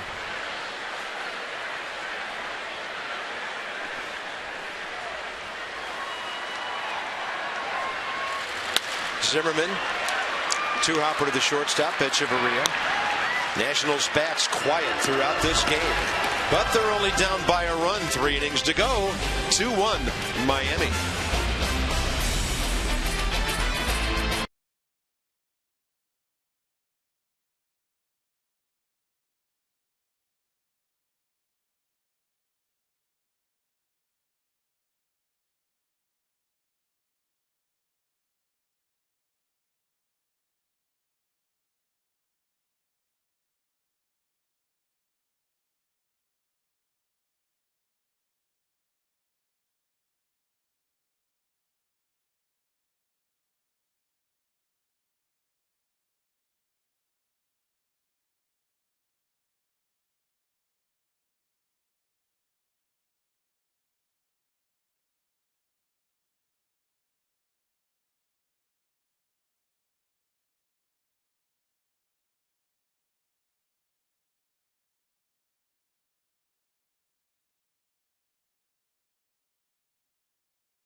In out of the Nationals bullpen, he faced D. Gordon leading off an inning yesterday.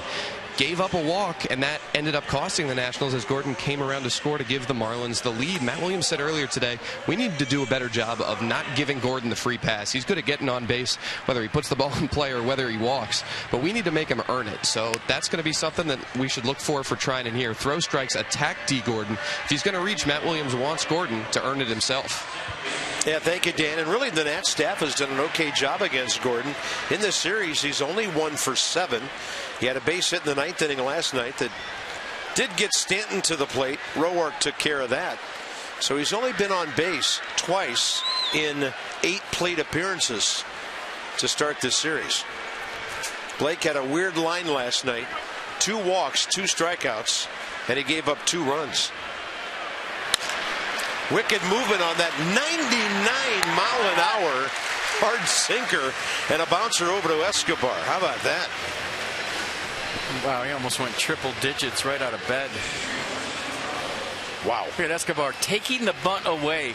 And I think that's what you have to do to guys like D. Gordon. There's certain guys you play in on, and there's certain guys that are fast enough, the elite guys, where you just plain old take the bunt away. And what I mean by that is you play so close to them that they don't even think about bunting. Tried to hit it by him, didn't work. There's Martin Prado.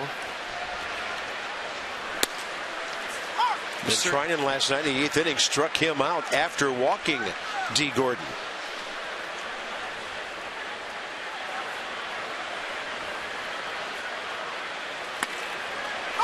.99 again. Wow.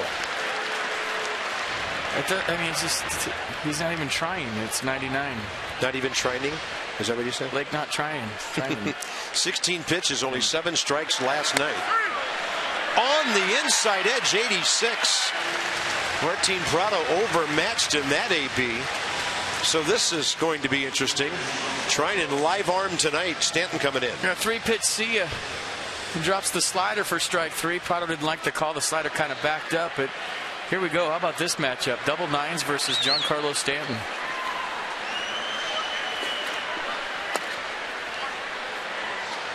Trinan walked him intentionally last night with D. Gordon at second base. I've seen a lot of easy fastballs in my day. This is the easiest 97 to 99 I've ever seen. Kurt Schilling was like that. He'd kind of lull you to sleep, and you'd look up on the scoreboard, it'd be 96, 97. Didn't look like he was trying, kind of effortless, but this is taking it to a whole different level. I've never seen a guy this smooth, this effortless, almost throw 100 miles an hour. Well, he's missed 3 times in a row off the plate inside. And a 4-pitch walk to Giancarlo with Marcell Ozuna coming up. Nats plus Check it out. Become a member today. Receive incredible benefits, discounts, exclusive events, and more. For a limited time, new members can also receive an official 10th anniversary Nats jersey while supplies last. 202-675 Nats. Runner going. Stanton, a good jump, and Ramos drops it. Then the ball goes all the way back to the screen. And Giancarlo Stanton, who's been an effective base stealer, is 3 out of 4.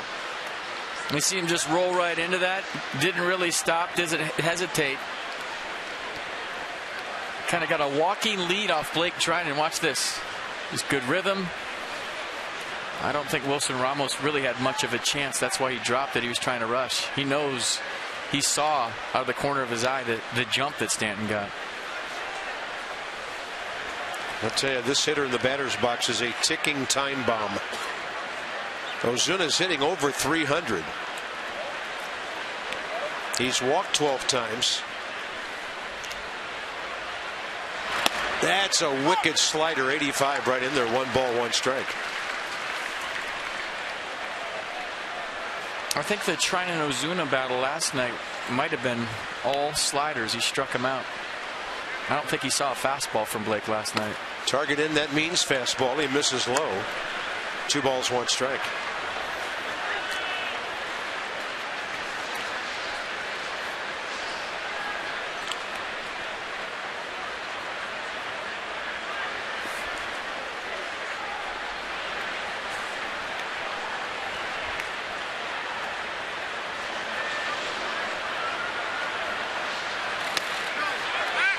That ball gets away. Giancarlo Stanton walking with 2 outs and a steal. And now we'll see how they rule this. Gets him to third base. Ball wickedly low and away. And Ramos looking it into his glove. They call it a wild pitch. You saw him peek right there at the end. That might take the slider away from Treinen. With a runner on third now. And Ozuna takes one outer edge. Ramos was set up on one side of the plate, and the heater went to the other side.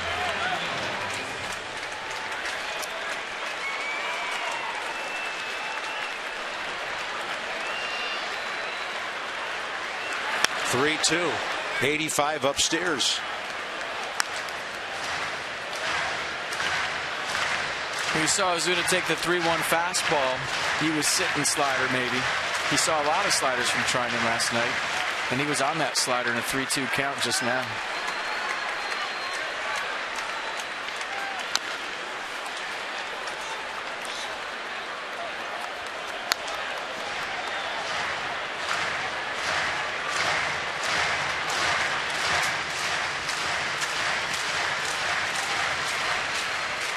Two-one ball game.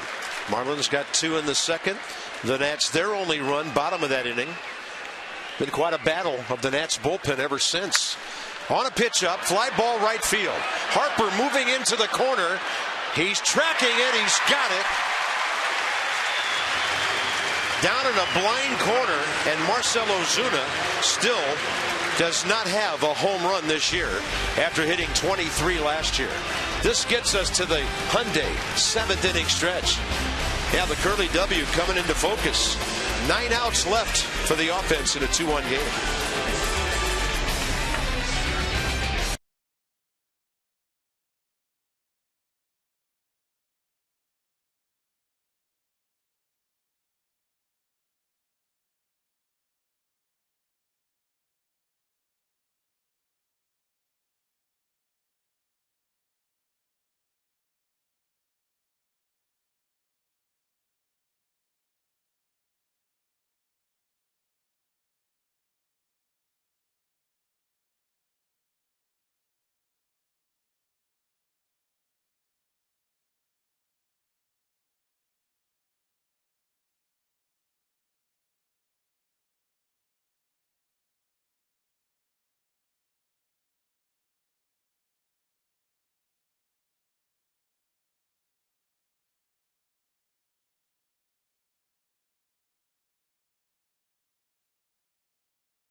DraftKings.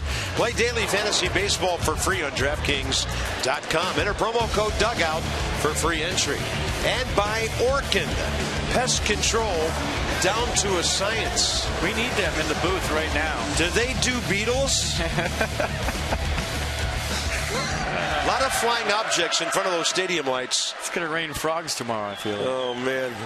We have a plague of beetles in the district. And they just played Twist and Shout by those other guys. Ramos, Desmond Ugla, bottom 7. Matt Latos at 86 pitches, 53 strikes.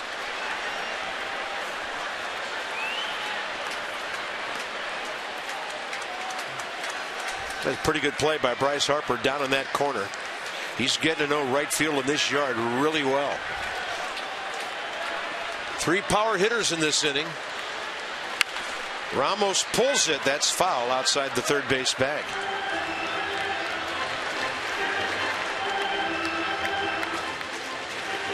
I see guys with eye black like Prado has for a night game. What does that help with? That's war paint. That's all that is. Okay, just and sometime early in the game, you know, when you have the sun setting, you can get some sun in your eyes. But a lot of guys just like the feel of it. They like the way they look with it. It's more about swagger. I used to wear it in night games, called it war paint. 1 ball, 1 strike. It's the same reason why they wear those wrist bracelets or sweatbands or tape their wrists. It's all kind of part of the swagger. Is that where the word swag comes from? Yes, it is, Bob. That's your Masson word of the day. Thank you. That's the second time Ramos has taken a slow motion swing against Matt Latos' curveball. I haven't seen Wilson Ramos do that maybe ever, and he's done it in back-to-back at-bats, not picking up the Matt Latos curveball. He's got to hang one eventually, doesn't he? Buries that one at 79. That one turned over. Nick Massett in the Miami bullpen. As Latos is now up to 90 pitches with nobody out, 7th inning.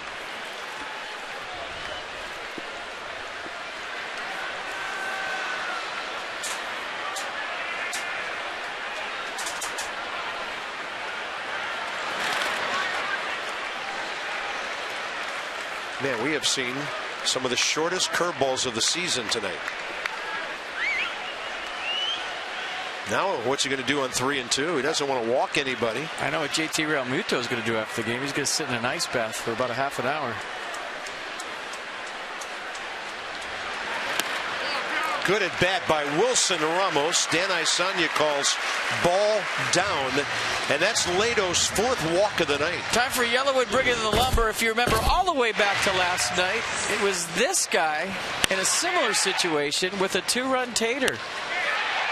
So Ian Desmond tied the ball game at 4 last night with this bolt that lit up the crowd, and he got a chance to do it again right here, right now.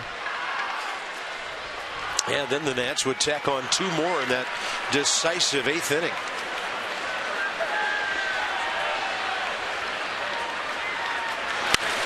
Desmond got a fastball up, actually 87. Latos kind of threw him a BP fastball there. But it was up high enough, Ian couldn't do much with it.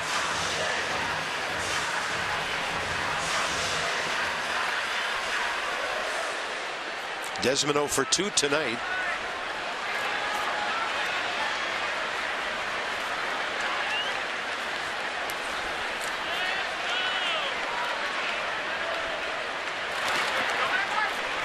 And it was everything Ian had to lay off that pitch 1-1.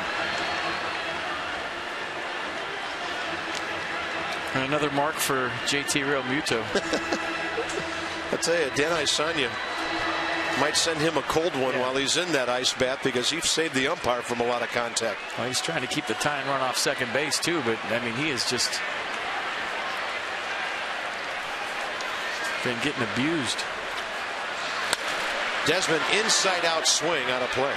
Matt Latos, by the way, longest outing of the year was when he faced the Nats down in Miami a week and a half ago.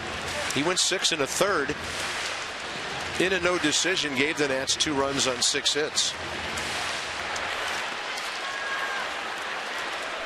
Marlins won that game 3-2. The tough weekend that was.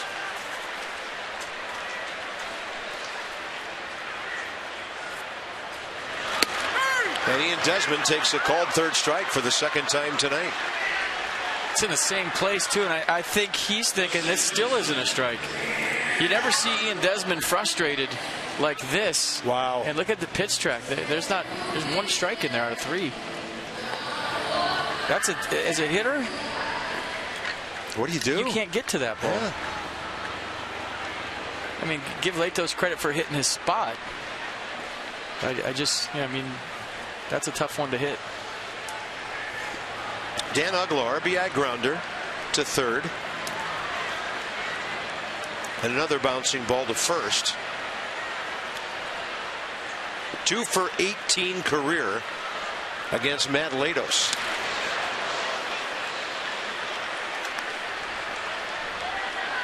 He's been able to snap off enough of those breaking balls when he's needed them to keep the Nats from getting hits.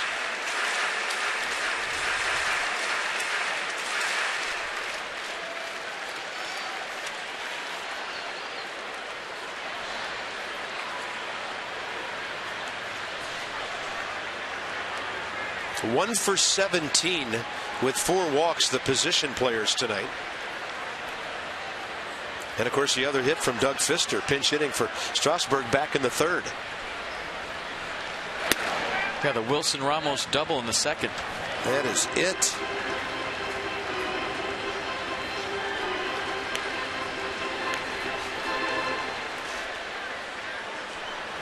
He's ready. Yeah, with a bat. Number 9 spot in the hole here with Taylor on deck.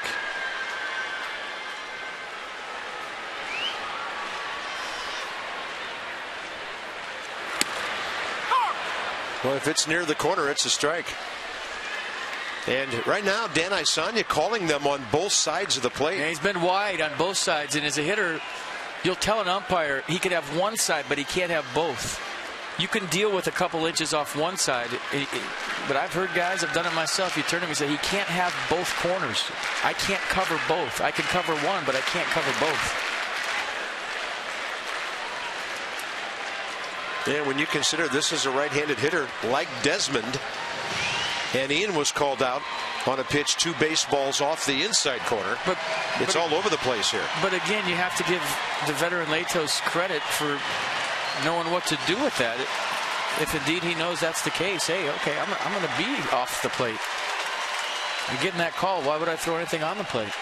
He's executing it. 2-2 with 1 out.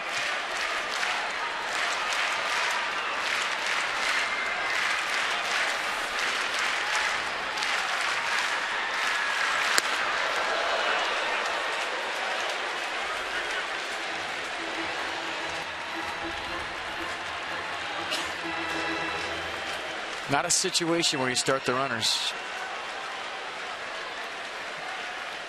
You usually do this when you have a contact guy up there. You're convinced he's going to put the ball in play. And a decent runner at first.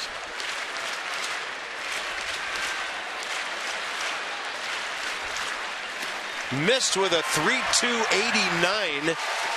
And Matt Latos with his 5th walk of the night, 2 in this inning. Michael A. Taylor next. How long before Nick Massett is in this game? I'd say right now. Mike Redmond on the top step. His pitcher's gassed. I think JT Realmuto out there just buying a couple more pitches for the bullpen, and you're going to see Redmond here in a second. Just see if he decides to go. Yeah, there's the bullpen phone. You hear it? Yeah. See, that's the one that should be brought to you by T-Mobile, I feel like.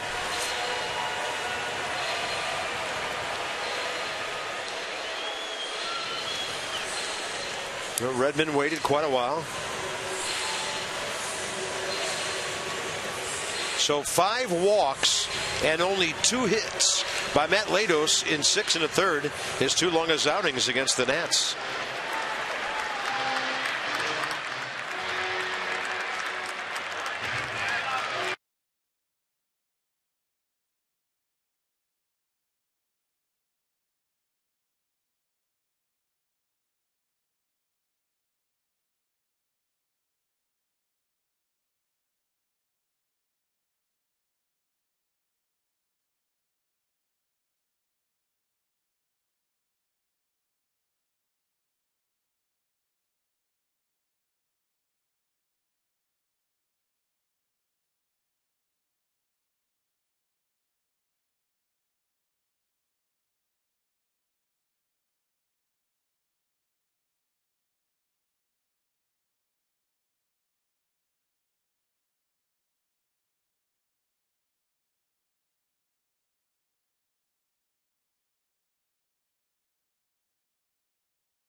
sleeper game tomorrow when Tom Kohler pitches for the Marlins. 1 o'clock game tomorrow.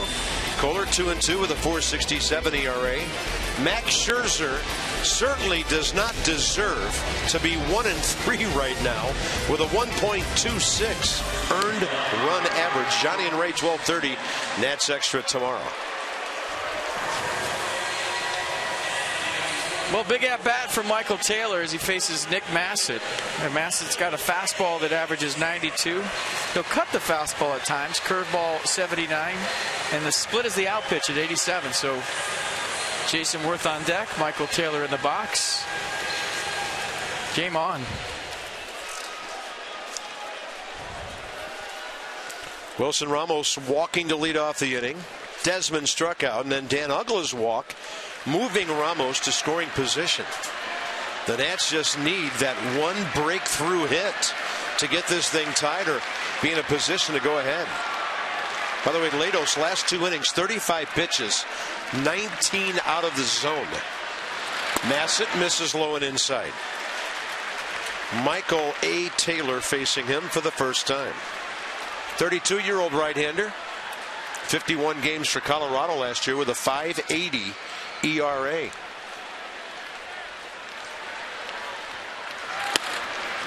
Most of his career with the Reds, 08 to 11. A lot of injury problems after that. Get a good pitch, let it rip.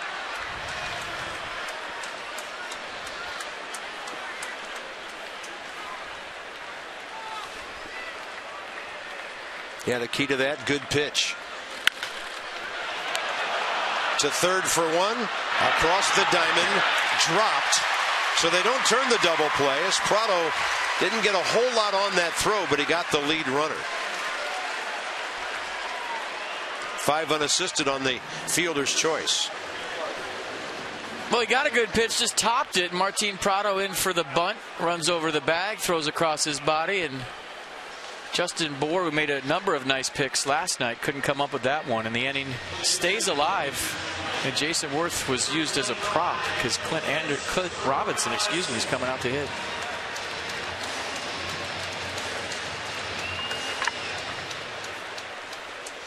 Robinson had a base hit in Miami against Nick Massett in that series.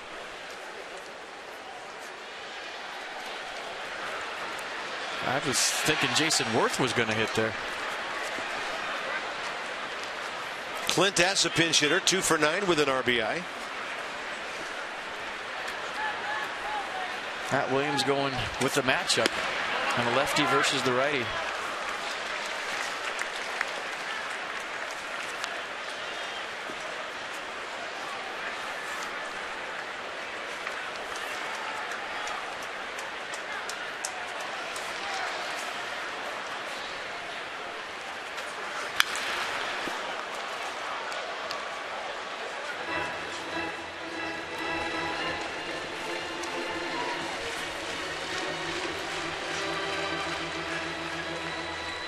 So Clint Robinson 1 for 1 off Massett. Jason Worth 4 for 5 off Massett. Matt Williams going with his lefty off the bench. 1 ball, 1 strike. Target in. Runs back and stays inside. 2-1. It's a big call right there. That's a pitch that had Clint handcuffed. And it was close. Stanton real shallow and right. I mean, that's going to be a tough one for Bob Henley if there's a base hit to right field. I mean, you got to roll him with 2 outs, but he is up close, and he's got a great arm. Robinson, right side, tremendous stop by D. Gordon. What a play. You put his offense together and what he's done tonight to the Nats. This guy's playing like an MVP. The Nats tonight in the 7th. Game saver right here. You tell yourself as an infielder with a run out there to get dirty, keep it in the infield. D. Gordon does more than that. He sells out. Look where that ball hits in the heel of the glove. It sticks, and he makes a great throw. What a play.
tie ball game if D. Gordon doesn't make this play. Uggla scores. Taylor goes to third easily. But look at the diving stop from one knee. A bullet to Justin Bour at first. And watch where the ball hits D. Gordon's glove. Right there, and it sticks. Usually when a ball hits you right there in a dive, it doesn't stay in there. He kind of smothers it, and from both knees, throws a sidearm seed to first base. His defense, from the time he was playing shortstop for the Dodgers to now, is like night and day. He was a mystery at short for the Dodgers. He went to winter ball. He worked on playing second base, and he has turned himself into a really, really good defender. Matt Thornton into the ball game, first appearance of this series. And Jeff Baker, like he did last night, will hit for Justin Bour. And when he did that in the 8th inning, he had a key RBI single that helped the Marlins initially grab that 8th inning lead.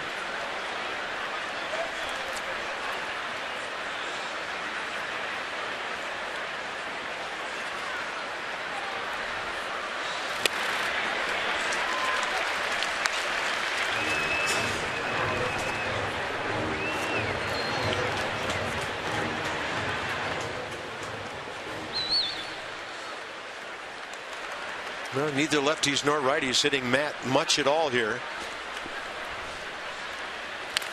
And Baker, a foul tip, and that gets Wilson Ramos.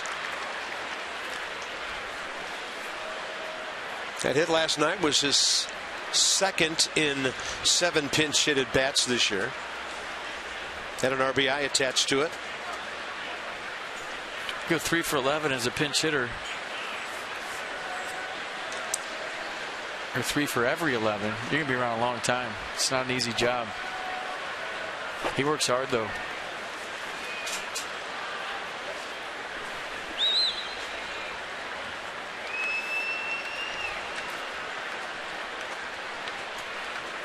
Yeah, the 1-2 sails up and away.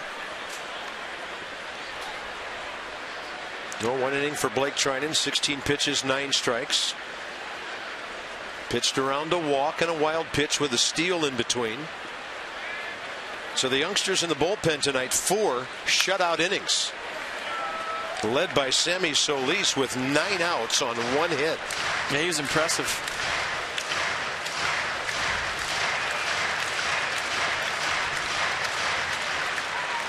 I'm liking what he's bringing to the party so far. Swing and a foul tip.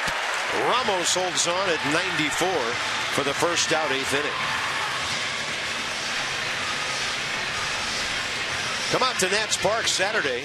Nats celebrate 10th anniversary day featuring our first ever manager, Frank Robinson, and he is expected to join us in the booth.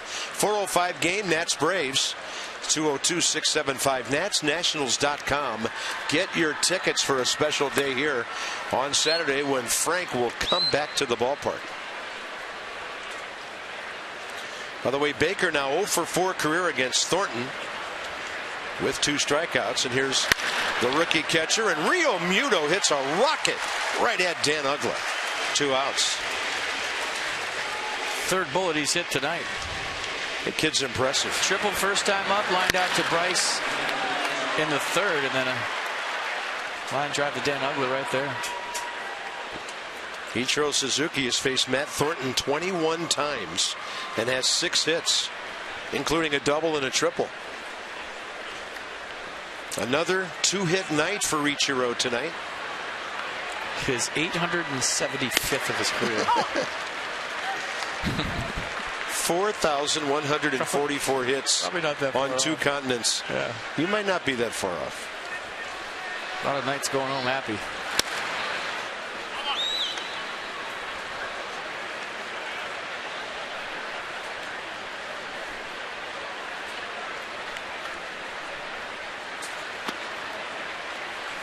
'86 on the breaking ball, 2-1. This is Ichiro's 15th year in the States. Jacks that one hard into the corner. Foul. Just enough hook on it to take it to the right of the line. He might have been out anyway. Did you see that throw? He's staring at the umpire, Ryan Blackney, over there. I thought it was close. Ichiro thought it was close.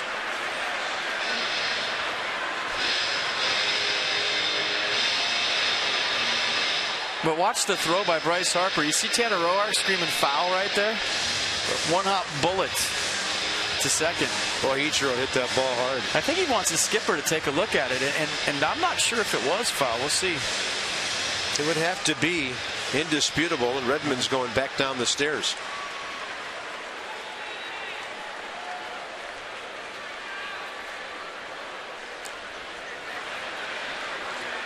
Two balls, two strikes. I kind of wish it was fair just to see what would have happened at second with that throw. That would have been interesting.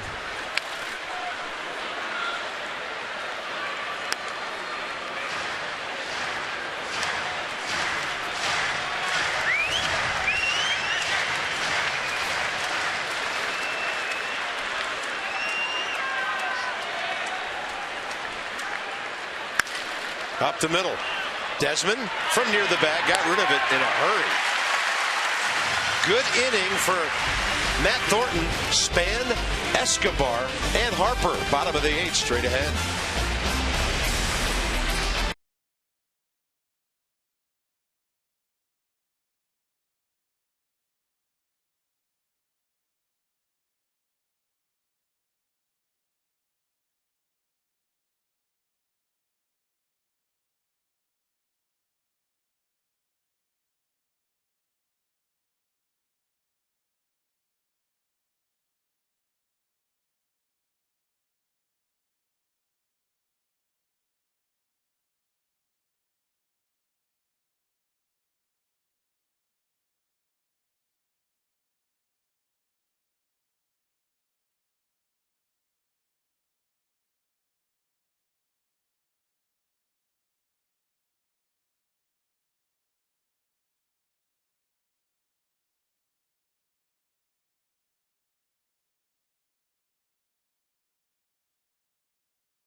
One hit since then. The Marlins only have 2. Jeff Baker stays in to play first base. Miami deeper into their bullpen. The left-hander Mike Dunn comes in. And last night we saw him in the 7th. Fastball 94, slider 86.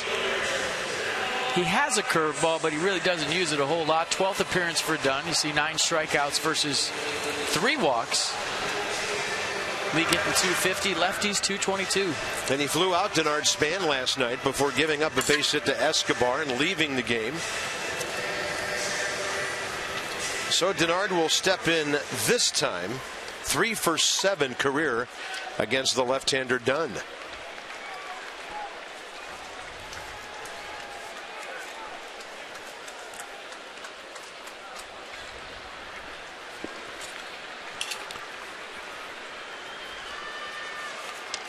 Denard hitless in 3 trips.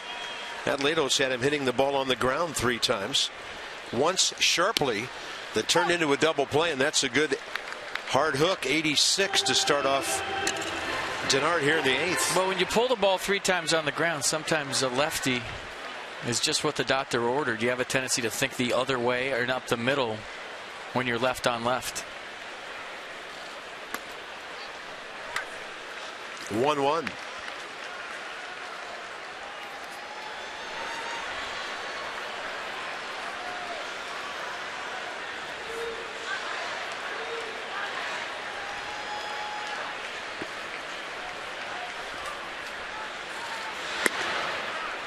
Well, he just reared back and fired that thing. 96, ball 2.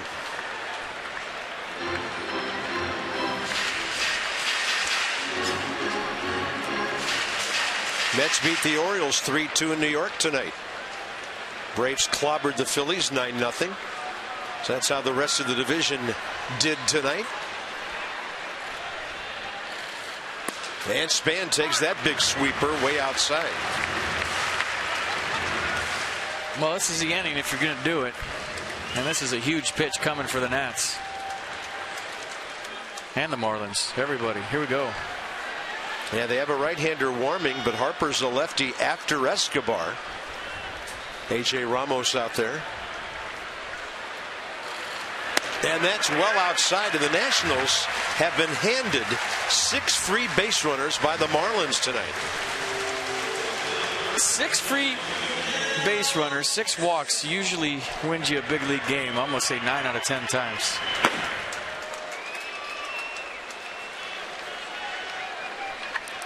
So lefty-righty matchup with Escobar here, who, as I mentioned a moment ago, dropped a single into right field against Mike Dunn last night. Well, he's thinking that hole over there created by Span. He wants to shoot that ball right between where the first baseman's standing and where D. Gordon is. That hole right there. Escobar's 2 for 4 against Dunn, who checks Span.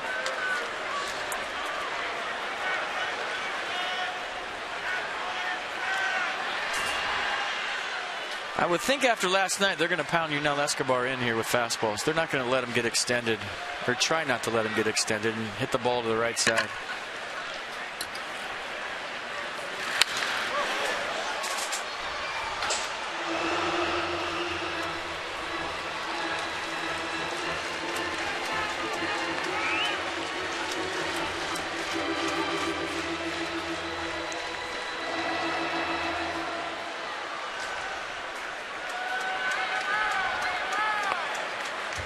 Not sure about Martin Prado in on the grass here either. I don't think Yunel Escobar's bunting.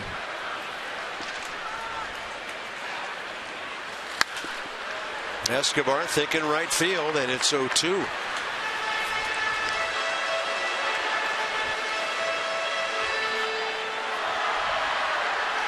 Well, Michael Barrett, in case the Nats are behind, maybe Aaron Barrett, pardon me. Michael Barrett's retired. Pretty good catcher, though. In case the Nats are behind or possibly tied. And then, of course, Drew for the lead. Got a night off last night thanks to Tanner Roark. And it's 0-2 to Yunel Escobar, who's 0-4-2 with a base on balls tonight. Dunn blows 96 by him. That's a big out for Miami. Harper now. Well, good pitch. He elevated the fastball. That was on purpose. Top of the strike zone, and it's tough to catch up to 96 up there.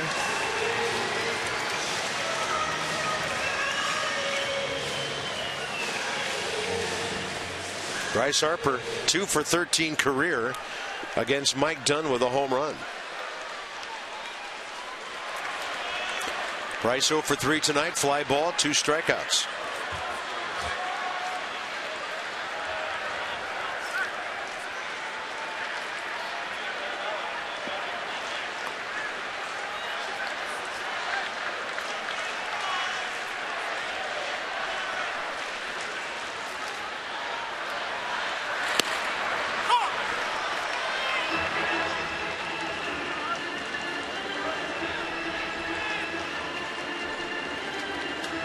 So in this situation, you see over Bryce's twin brother right there that the outfield's playing deep.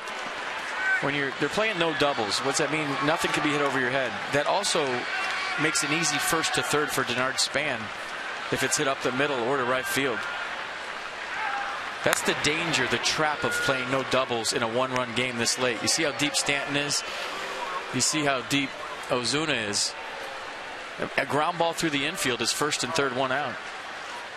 I don't think you can do it with Ichiro on left. He's too close. But anywhere else, those two guys have good arms. So you're taking their arm away by doing this. It's the right play. It just opens up that play.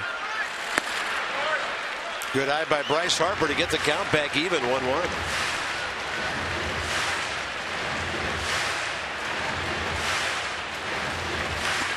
I remember asking Joe Torre in spring training when I was with the Yankees, are we playing no doubles? And he said, we don't play no doubles. We play it the same way. We figure if it worked for 6 innings, it can work for 7, 8, and 9 too. Why change? Yeah, he had a pretty good run. Mike Dunn topping out at 96 with that heater. They just country hardballing him right now. Bryce thinking 3-2 good guys.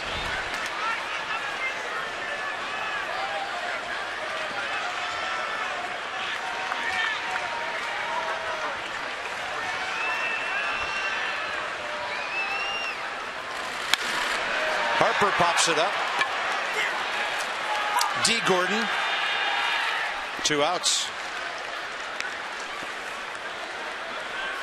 We'll check out the sequence to Bryce Harper. First pitch slider off the plate. He didn't like the call. Got the call. Sonya's been consistent on both corners tonight. He's been wide. It's not the most conducive strike zone to hit in. But Bryce Harper got a hanger right there with 2 strikes. Popped it up. And you saw the frustration, threw his bat down. And now Mike Redmond going to go to a right-hander to face Ryan Zimmerman. Yeah, it'd be A.J. Ramos against Ryan Zimmerman. So Dunn, even though he lost the first left-hander span, got Escobar and Harper. 1 out to go here in the 8th inning. 2-1 game.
Frustrated all night with runners aboard. And here's A.J. Ramos, their 28-year-old right-hander. Yeah, pretty good slider for the breaking pitch. That's one of his better pitches. He'll go fastball, slider, occasional curve. He's got a really good changeup, so he'll throw to lefties. But I think Ryan Zimmerman's going to see a 2-seam fastball and mostly sliders for the off-speed stuff.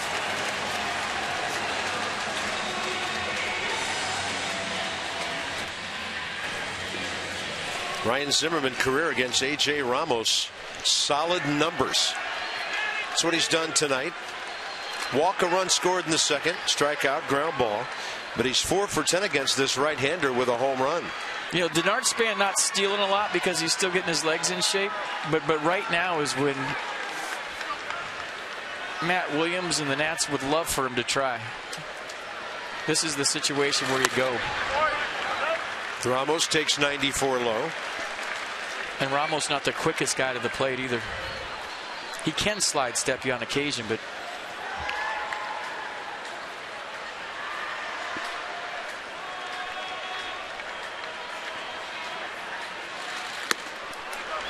'81 hanging way upstairs, ball 2.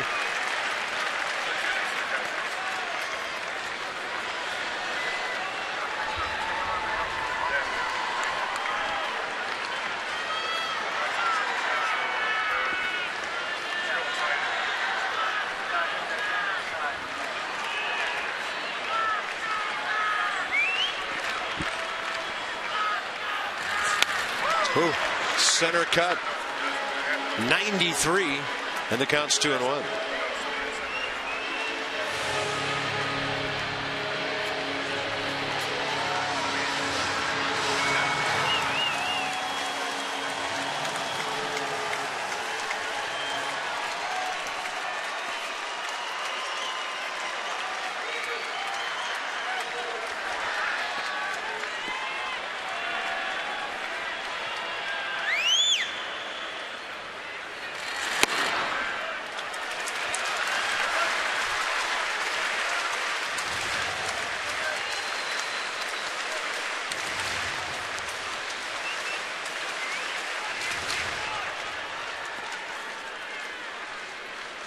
He's a strikeout guy. 20 Ks and 14 2/3 this year. Should get a pitch to drive right here.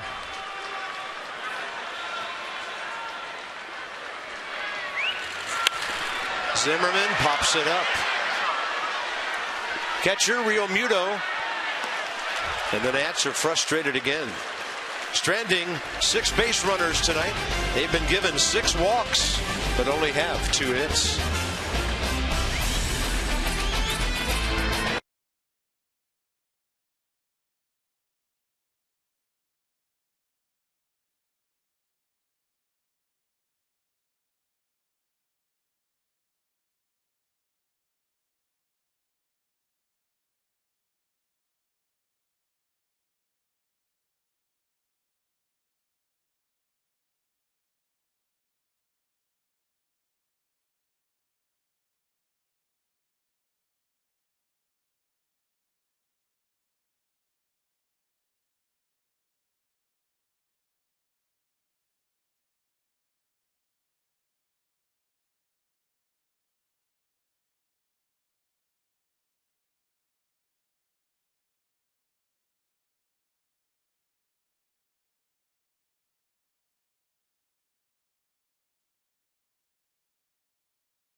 They have been great.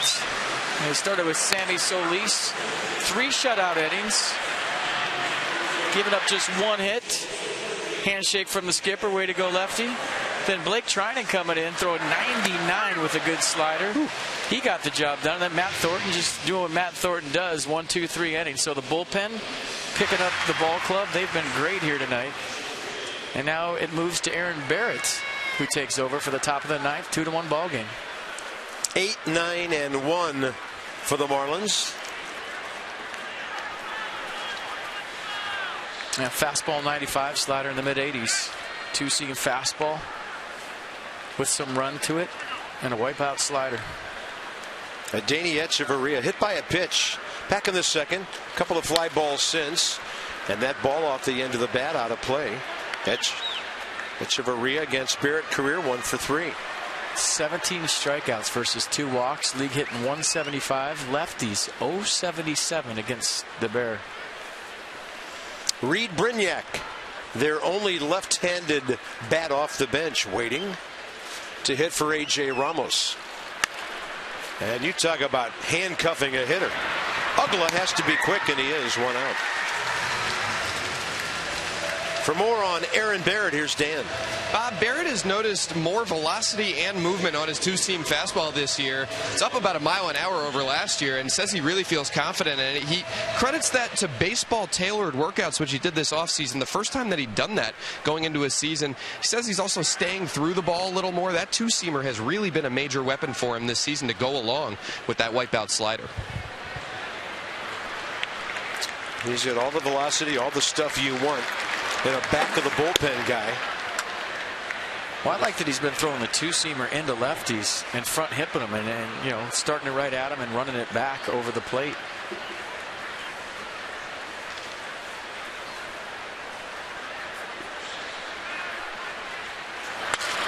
Brignac slaps one out of play to the left side.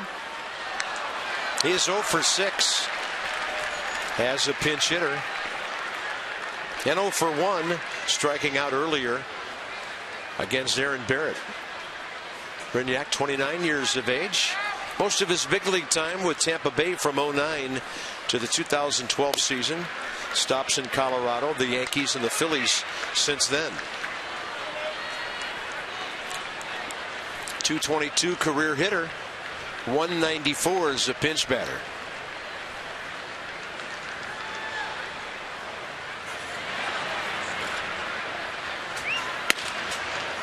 high in the zone with 95. Strike two.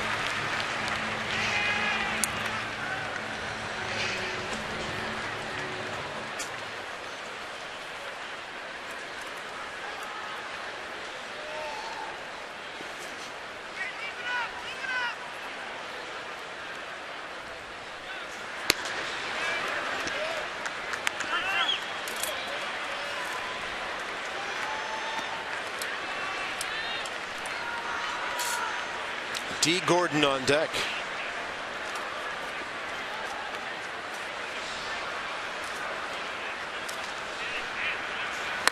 And Barrett with 93 downstairs.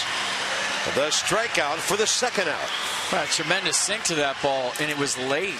I mean, as a hitter, when a sinker sinks this late, hey, when Brignac had to make up his mind to swing, that ball was knee high, and then watch where it ends up. Below his knees.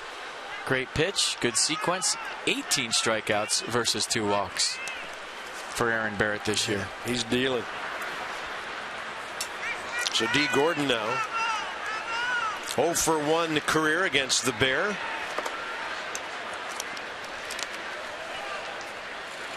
Boy, Yunel Escobar is almost in the right-handed batter's box. He's playing so shallow. This is what I talk about, taking the bunt away. So whoever's hitting the plus runners don't even think about bunting. It does open up some holes on that side, but that's what I mean by taking it away. 2-0.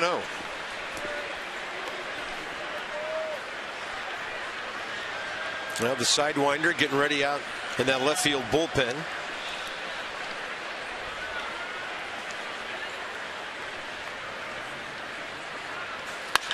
And D. Gordon hits this one pretty well out to center. Span going back. He can only watch as it one-hops the wall. Gordon thinking 3. The relay, no chance. He almost came off the bag. In fact, he did, and evidently got back on. And we got a little scrum between Escobar and Gordon over there. Escobar picked up his foot, took it off the base, and tagged him. Did you see that? That was the home plate umpire, Dan Isanya, down the line there. Well, once this gets over Denard Span's head, you're hoping it's just a triple. With the speed of D. Gordon, watch D. Gordon run the bottom of the screen. Denard does a nice job of getting it to Ian Desmond. And there was actually a closer play at third than I thought. And his foot did come off the base, and I think if the tag was on him right there, he would have been out. And then Escobar, I think, pushed his foot off the base. So, well, he barely got back. If he played it a little farther, he actually picked his leg off, took it off the base, and tagged him. Well, man at third now. And Barrett likes to bury that slider to right-handed batters.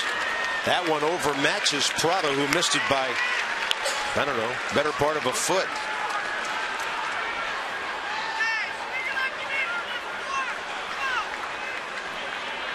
Martin Prado against Aaron Barrett, career 2 for 2.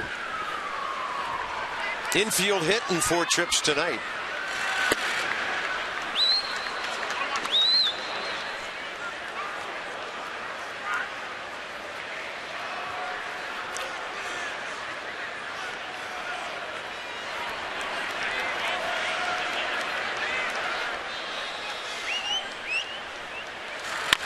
On a pitch up, chopper third baseline, and Escobar grabs it as it goes foul.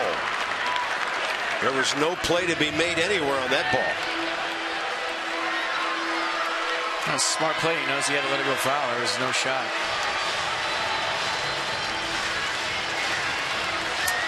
Wednesday at 5 o'clock, and this is after an afternoon of Nats baseball with Nats Extra before and after our ball game tomorrow. The guys will be in the studio for the Mid-Atlantic Sports Report Wednesday at 5 p.m.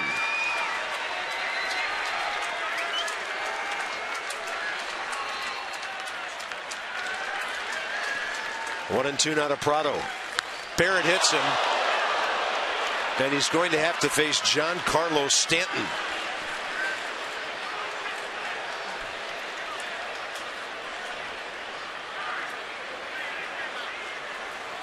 That got him square.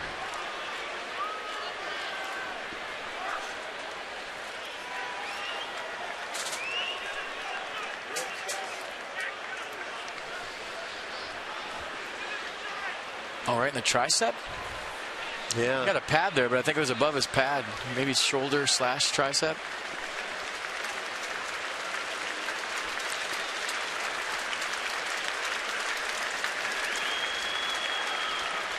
Suddenly this inning, a big-time adventure.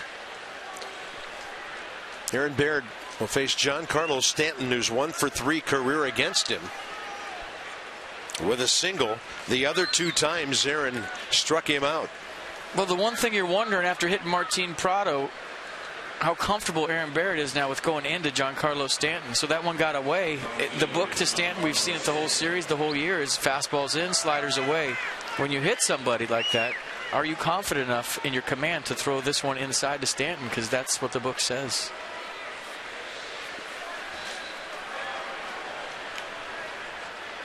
And you wonder how Giancarlo's feeling about what he just saw as well. Yeah. He buckled on that breaking ball. Stanton himself suffering facial lacerations, small fractures, and dental damage hit by a pitch last year on September 11th in Milwaukee. Target in. Barrett got it in on the trademark, and it's 0-2. I'll tell you what, if they decide to throw over on Martin Prado here, D. Gordon's walking down the third baseline. Ryan Zimmerman definitely aware. We've seen him kind of pop off on throwovers with a fast runner on third. But Gordon's creeping. He's standing in the third base coach's box right now. Yeah, Brett Butler on third, D. Gordon third base coach. I have never seen that before. Of course, if Giancarlo's batting, I may not want to be anywhere near the line either. Big slider, Aaron Barrett. So the Nats in the bottom of the 9th will have 5, 6, and 7 against Steve Cishek.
They're down 2-1 as we head to the bottom of the 9th inning. Johnny Holiday with Ray Knight, and we will have our Nats Extra postgame show coming up.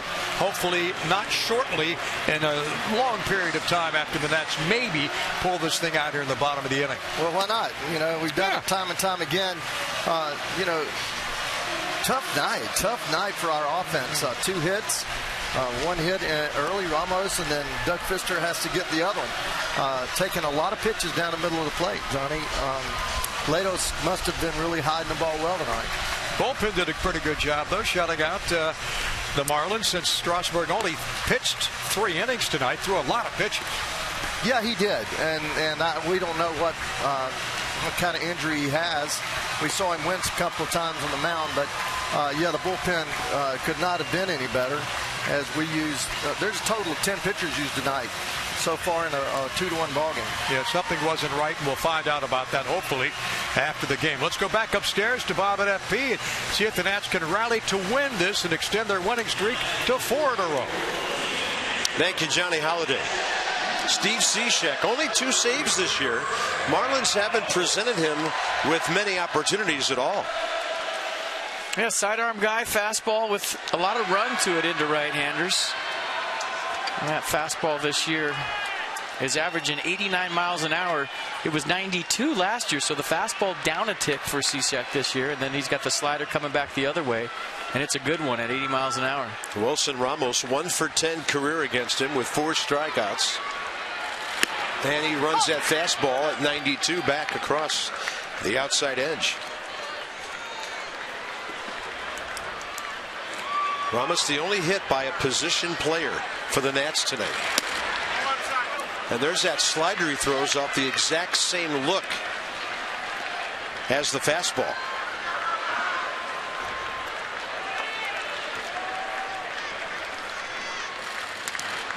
Right off the end of the bat.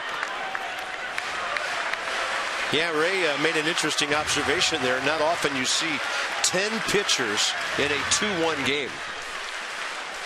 5 by each club here. Nats bullpen amazing. 6 scoreless innings on 2 hits. 1 and 2 to Ramos, and that's way outside. Not often do you see 6 walks in 1 run either.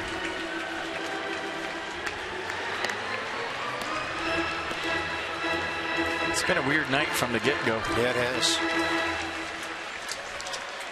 Well, it only takes 1 inning of rhythm to win a ball game. We'll see. 2-2. Cishek's misses have been by a lot.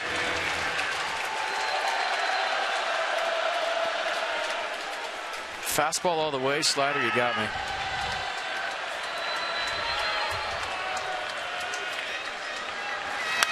Ramos gets jammed and fights it off. Oh, he got a pitch.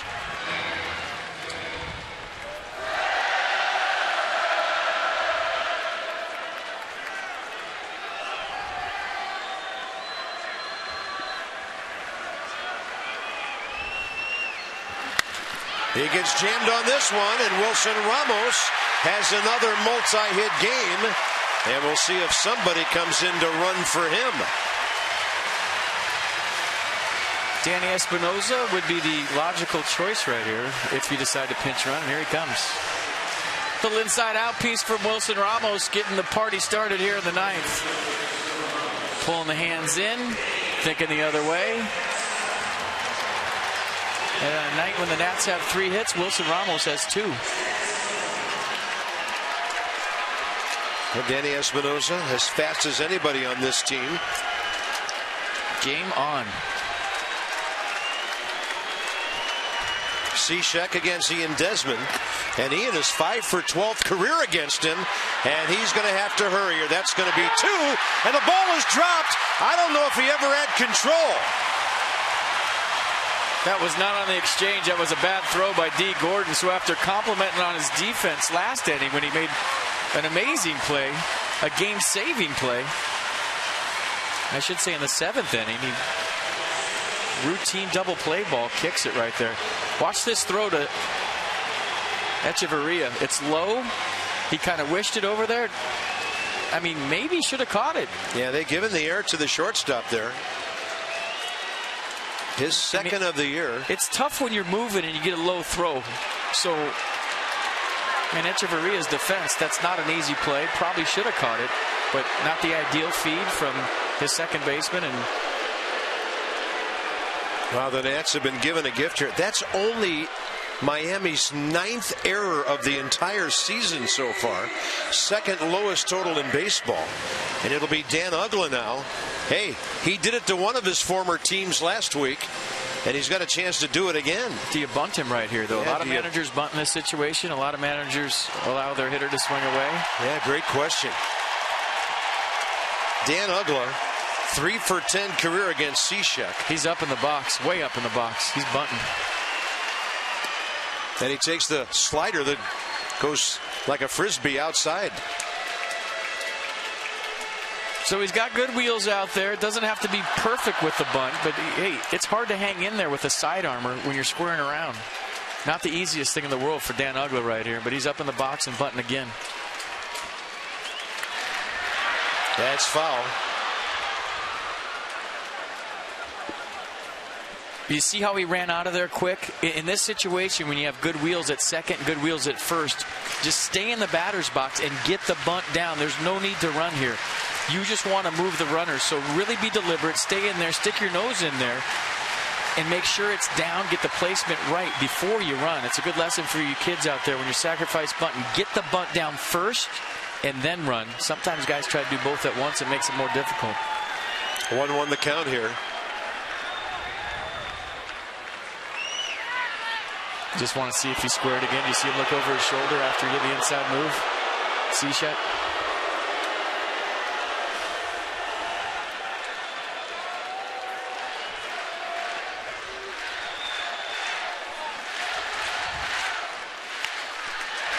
That's a pretty hard bunt. The play to third, out. Ugla right to the pitcher, and it's 1-5. And that hurts. Yeah, anywhere but back to the pitcher. And with the speed of Espinosa, he's going to get over. And that ball was hit too hard. It was right back to Cishek, and he had an easy play at third base.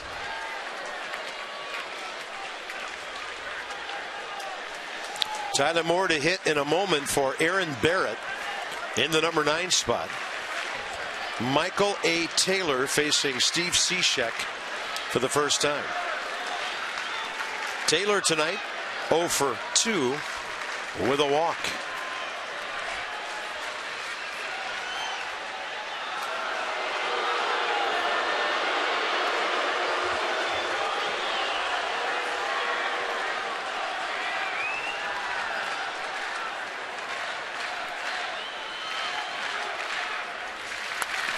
Ooh, that was center cut with that slider. And Michael fouling it straight back. Boy, it took a good rip. The slider didn't slide.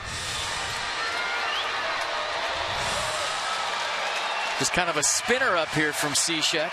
Look at that. Whew. Taylor all over it. Might have had just enough break at the end.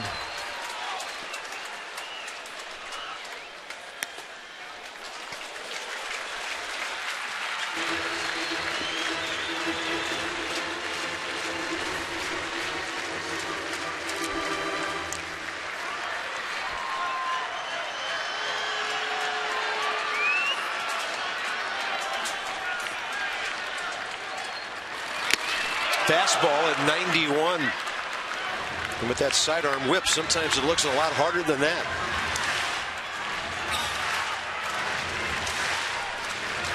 Battle for the rookie now. Rally hat.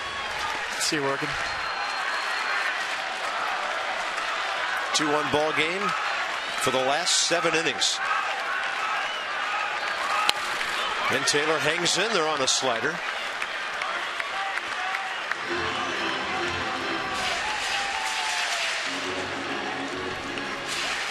Boy, what a grind this evening has been.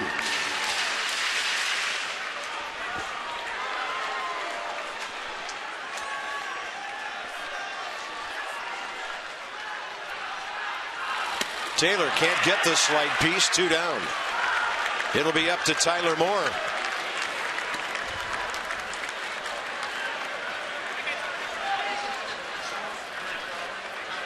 Jason Worth must just have the whole day off. They had a batting helmet on back in the, and a bat and the gloves back in the 7th when Clint Robinson ended up hitting in the number 9 spot. So here's Tyler Moore, who's 1 for 2 career against Cishek with a double.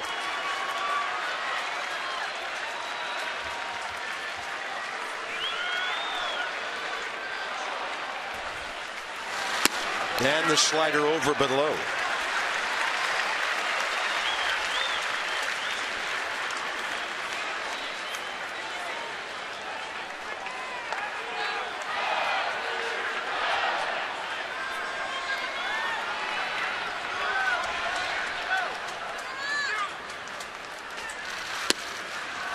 Gets the call on the inside edge, and the net pinch hitter looked back at the umpire. He just had a wide zone all night, which makes the 6 walks by the Marlins staff even more hard to believe. True.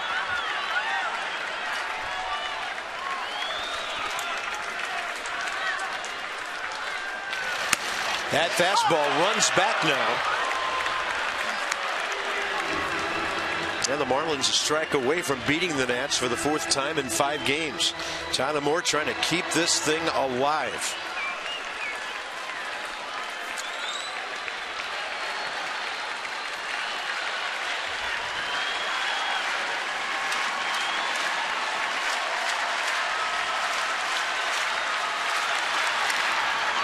just gets a piece. Live to fight another pitch.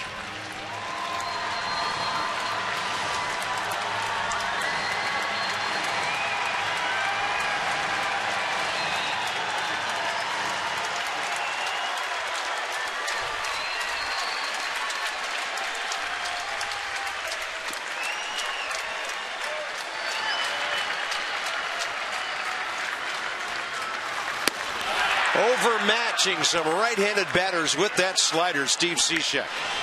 Third save of the year. And a ball game that took over 3 hours. A 2-1 win by the Marlins as the Nats were only able to muster 3 hits the entire game. So it's a rubber game tomorrow. The final, Miami 2-1 for FP and Dan Colco, Bob Carpenter. Nats Extra, 12:30 tomorrow, and then it'll be Max Scherzer against Tom Kohler. The Nats will try to win their 3rd straight series. This has been a presentation of Masson, and from the booth at Nationals Park, so long for just a while.